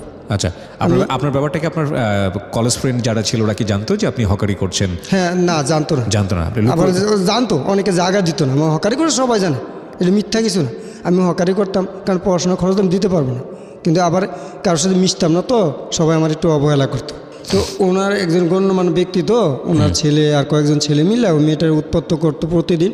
একদিন, এখন বর্তমানে সিটি পার্ক নামে পরিচয়, ওই পার্কের মধ্যে মেয়েটারে সন্ধ্যার সময় মানহানি করার চেষ্টা করছিল। আপনার চোখের সামনে? আমার চোখের সামনে না। আমি তখন হকারি করে রেল স্টেশন ট্রেনে বেচতাম। তো কি বিক্রি করতেন? চকলেট, জষ্টমধু, বিভিন্ন কিছু বিক্রি করতেন? বিভিন্ন কিছু, হ্যাঁ, যেটা আমার পেটটা চলে। আচ্ছা, তখন আমি ব্যাগটা আমার কাঁধে ছিল। আমি তখন দেখি এই মেয়েটা চিৎকার, আমি কেড়ে চিৎকার করে তখন পার্কের ভিতরে ঢুকছি। ঢুইকা একটা জঙ্গল আছে, তখন এখন তো সুন্দর হয়েছে, তখন জঙ্গলা ছিল। তখন ওখানে গিয়ে দেখি এই মেয়েটার ওনারা দেখে আমি চিনছি। তখন দেখে আমি ওদেরকে 3-4 জন ছিল, ওদের উপর আমি ঝাঁপাই পড়ছি, ওদেরকে আঘাত করছি। আমি ওদেরকে মারছি, মশাইয়া যাব না। তখন আমারে আঘাত করছি। তখন এটা করলো কি, এরা চলে গেছে। মেয়েটা বাঁচাই দিলাম, মেয়েটা বেঁচে গেলো। আজকে মেয়েটা কিন্তু উচ্চ পদস্থ কর্মকর্তা, আমি নাম বলবো না, তার মানহানি যেহেতু না হয়, তাকে আমি শ্রদ্ধা করি। এই মেয়েটা উচ্চ পদস্থ কর্মকর্তা এবং সে আপনাকে চিনে? হ্যাঁ, চিনলো। এখন চিনে না, এখন সে চিনে না আমাকে। Life is more than drama, জীবন নাটকের চেয়েও নাটকীয়। আমি এই কথাটা এই জন্যই বারবার বলি। কেন চেনে না সেটার পিছনে নিশ্চয়ই কোনো কারণ আছে। ঠিক আছে, আমরা একটু সামনের দিকে আগাই। হ্যাঁ, তারপরে ওরা কী করলো, এরপরে আমাকে 6-এর দিকে হ্যাঁ আমাকে ওরা একজন আমাকে বললো চল মোটরসাইকেলে ঘুরতে যাব, তোকে তুই ড্রাইভিং কর, আমাকে আবার শিখেছিল। তো ড্রাইভিং কর বলার পরে আমি ঠিক আছে, আমি তো বুঝতে ওদের ভিতর কোন জানে ওরা অন্যায় করছে, ওরা বুঝতে পারছে অপরাধরা, জি। ওরা অপরাধ বুঝতে পারছে, ওরা এখন আবার আমাকে মেনে নিছে। আচ্ছা, তা এদের ভিতরে এরা কী করলো, আমাকে নিয়ে তোর কুটি সমনির দিকে রওনা দিল। কোথায়? কুটি সমনি ব্রাউন ব্যারে উড়ে। আচ্ছা, কারা রওনা দিল আপনাকে নিয়ে? কারা? ওই যারা ছিল তিনজন ছেলে ছিল, আমি সহ 4 জন। আচ্ছা, 3 জন মানে যে 3 জনকে আপনি মেরেছেন? হ্যাঁ, 4 জনে মারছিলাম, তাদের 3 জন, একজন আচ্ছা। বিদেশে চলে গেছে। আচ্ছা, তো 3 জন আপনাকে নিয়ে রওনা দিল কোথায়? রওনা দিল এর কুটিবাড়ি। ওই ঘটনার পরপরই এটা? এটা ঘটনার প্রায় 7 থেকে 8 মাস পরে। কেন রওনা দিল? ঘুরতে যাব। ও, আপনাকে কনভিন্স করার চেষ্টা করতেছিল, হ্যাঁ, চলো কোথায় ঘুরতে যাবো। হ্যাঁ, ঘুরতে তো যাব। আপনি বুঝতে পারছিলেন না যে কিছু একটা এদের সাথে ঘোরাটা না আপনার না জন্য না, বিপজ্জনক হবে? আমি তো এরা তো যেদিন মারামারি করছি হ্যাঁ। তার 3 দিন পরতে আমার সাথে ক্লোজ, একের মাপ টাপ চাই, একের ক্ষমা চাই। আচ্ছা আচ্ছা, ওকে, একেবারে। তারপর ঘুরতে যাব? ঘুরতে যাব কই আমাকে নিয়ে গেল। তখন এরা কল তুই চালা, গাড়ি চালা, আমরা আসি পিছনে। তো পিছনে আসি কইয়া গাড়িটা চালতে বলছে, তখন আমি স্টার্ট দিছি, এরাই গাড়ি তোলে না, তখন আর গাড়ি ব্রেক আর নিয়ন্ত্রণ করতে পারি না, ব্রেকটা তারগুলি কেটে দিচ্ছে যে আমি আর নিয়ন্ত্রণ করতে, তখন আমি ব্রেক ধরতে গিয়া খাদে পড়ে গেছিলাম। কিসের গাড়ি ছিল এটা? এটা মোটরসাইকেল, আচ্ছা আচ্ছা, বাইক ছিল। মোটরসাইকেল চালানো জানতেন? হ্যাঁ, জানতাম। আচ্ছা, তো আমি আর নিয়ন্ত্রণ রক্ষা করতে না পারে খাদে পড়ে গেছি। তখন আমার কাছে সম্পূর্ণ কাগজপত্র, আমার কাছে কিন্তু আমার পরীক্ষার রেজাল্ট সম্পূর্ণ থাকতো, আমার তো তার রাখার কোনো জায়গা ছিল না, নিজের কাছেই রাখতেন সবসময়? আমার কাছে সম্পূর্ণ থাকতো। সব ভিজে গেল? সব শেষ, একবার কিছু আমি পাইনি, আমার সেন্সও তো আমি পাইনি। আমি তো প্রায় 2008 পর্যন্ত, আমি 7 পর্যন্ত সেন্স ছিলাম, আমার কোনো মানসিক হিদায়ত ছিল না। কত সালের ঘটনা এটা? এটা 2006। মানে 2 বছর আপনার কোনো সেন্সই ছিল না এই ঘটনার পরে? না, আমি কোথায় ছিলাম আমি বলতে পারবো না, কিন্তু পরবর্তীতে আমি আবিষ্কার করি, আমাকে এই ভারতেই, ইন্ডিয়াতে আবিষ্কার করি, এবং বাহার ভাই নাকি পাঠাইছে, বাহার ভাই আর কে মিল্লা পাঠাইছে। তখন আমি ফিরে আসছি। ইন্ডিয়াতে আপনি আবিষ্কার করলেন? কোথায়? ইন্ডিয়ার কোথায় সেটা? ইন্ডিয়াটা হয়েছে কলকাতা একটা হাসপাতাল। আচ্ছা, এখন আমি এই অবস্থায় আসার পরে 2007-এর শেষ দিক দিয়ে আসার পরে আমি একটা লোকের সাথে মিশছি, পরিচিত। ওখান থেকে আপনি আসলেন কিভাবে? কলকাতা থেকে আসছি, এই মানুষকে ধরে আসছি, কিছু টাকা দিয়ে আসছি, ওখানে কিছু টাকা পাইছিলাম, আমাকে মানুষের টাকা দিছিল। আমি কিন্তু অদ্যবধি কারোর থেকে 1 টাকা সাহায্য নিই, কিন্তু তখন কে কীভাবে টাকা দিয়েছে আমি জানতাম না। কিন্তু আমি সেন্স হওয়ার পর একজন ডাক্তার বলল, উনি একজন মহিলা ছিল, উনিও বাংলাদেশে ছিল, ওনার কসবা বাড়ি, উনি এখন নাই, ওনার নাম ছিল নাসিমা। আচ্ছা, উনি আমাকে সম্পূর্ণ বলল যে তোমাকে এইভাবে পাঠাইছে, তোমার এই অবস্থা ছিল, তোমার এই যে আমার এই হাতটা ভাঙা ছিল, তারপরে পা একটা ভাঙা ছিল, আর এই যে চোখের মধ্যে ব্রেনও আঘাত খাইছে। চোখ বলতে আপনার ডান চোখটা কি ওই ঘটনার পরে আঘাত খায়? হ্যাঁ, ডান চোখটা ওই ঘটনার পরে আঘাত খায়, এই বাম চোখটা ডিসপ্লেটা আউট হয়ে গেছিলো। তার মানে আপনার ডান চোখ আপনি পুরোপুরি অন্ধ, ডান চোখটা আপনি দেখতে পারেন না? না, ডান চোখটাও দেখি না, বাম চোখটাও দেখতাম না। আচ্ছা, তো বাম চোখটা আলো দেখতাম না। আচ্ছা, তারপরে আমি আয়সা বাহার ভাইয়ের কাছে গেলাম, যাওয়ার পর উনি আমাকে বিভিন্ন জায়গায় পাঠালো চোখ চিকিৎসার জন্য। অবশেষে আমি একটা আশার আলো পেলাম, আমার চোখের দৃষ্টি সংযোগ দিলে, কর্নিয়া সংযোগ দিলে চোখে দেখবো। তখন ফজলিকের একজন ডাক্তার বলল আমাকে। আচ্ছা, তখন ফজলিকের ডাক্তার বলার পরে আমি 2014-তে আমার শ্বশুর মারা গেল, 2015 সালে এসে আমি ইসলামিয়াতে যোগাযোগ করছি। ইসলামিয়াতে যোগাযোগ করার পরে বললো যে আমাকে ডিএসক্যান করতে। কি স্ক্যান? ডিএসক্যান, আচ্ছা, চোখের একটা এক্সো আর কি। তো ডিএসক্যান করতে বলার পরে আমি বললাম, স্যার কত লাগবে? তখন ওখানে আমার থেকে 8,800-950 টাকা নিছে। কিন্তু পরবর্তী সময়ে আমি তার একটা রিসিট দেয় না, ওখানে মাত্র আমি 850 টাকা পাইছি। আচ্ছা, এরপরে এখান থেকে আমি এই অবস্থা দেখে আমি কিনে আমার এই টাকাটা মারলো, তখন আমি গেছি জাতীয় চক্ষু বিজ্ঞান ইনস্টিটিউটে। ওকে, হ্যাঁ, জাতীয় চক্ষু বিজ্ঞান ইনস্টিটিউটে যাওয়ার পর সহকারী অধ্যাপক, ওনার নাম হচ্ছে কাদের সাহেব, উনি লেখা পাঠালেন সন্ধানীতে, বাবুপুরা। সন্ধানীতে পাঠানোর পরে সন্ধানীতে যাওয়ার পরে ওখানে টাকা জমা দিলাম। টাকা জমা দেওয়ার পরে ওখানে প্রায় ঘুরতেছি, চোখ পাই না। 15/10/2016 তারিখে আমার বাম চোখে একটা কর্নিয়া স্থাপন করা হয়। আচ্ছা, এই বাম চোখটা, হ্যাঁ আমি দেখতে পাচ্ছি। হ্যাঁ, কর্নিয়া স্থাপন করা হয়, কিন্তু ডাক্তার শীর্ষ রহমান সাহেব করছে, উনি খুব অনেস্ট ডাক্তার। উনি আমাকে অনেকটাই ভালো উপদেশ দিছে এবং বলছে একটা লেন্স লাগানো লাগবে। বর্তমান অবস্থায় এমন আমি আছি, আমার কোনো অর্থ নাই, আমি আর্থিক আপনি সংকটে দেখতে পান বাম চোখ দিয়ে এখন? হ্যাঁ এমনি দেখতে পেয়ে যে আপনাকে দেখি, কিন্তু বড় বড় দেখতেছেন অনেক? অনেক বড়। আচ্ছা, অক্ষর দেখি না, অক্ষরও বুঝি না, অনেক বড় বড় দেখি, কিন্তু আমার সিলাইও কাটে না এখন টাকার জন্য। ওই হোন্ডার অ্যাক্সিডেন্টের কারণেই আপনার এই অবস্থা? এই অবস্থা। এর মধ্যে আবার ওই চোখ চিকিৎসার সময় আমারও কিছু টাকা ছিল, এবার কারিতাস বাংলাদেশ থেকে 25,000 টাকা দিল, আকম বাহাদুর বাহার ভাই দিল 11,000 টাকা, মতিন ভাই দিল 6,000 টাকা, সাবেক লমিন শাহ আব্দুল মতিন খুসরু। ঠিক আছে, হ্যাঁ। এইভাবে আমার চোখ চিকিৎসা মোটামুটি আগাইতেছে। এখন আগাইতেছে যে এখন যে আমার চোখ লাগানোর পর আমার কামাই বন্ধ, ব্যবসা বন্ধ। কেন?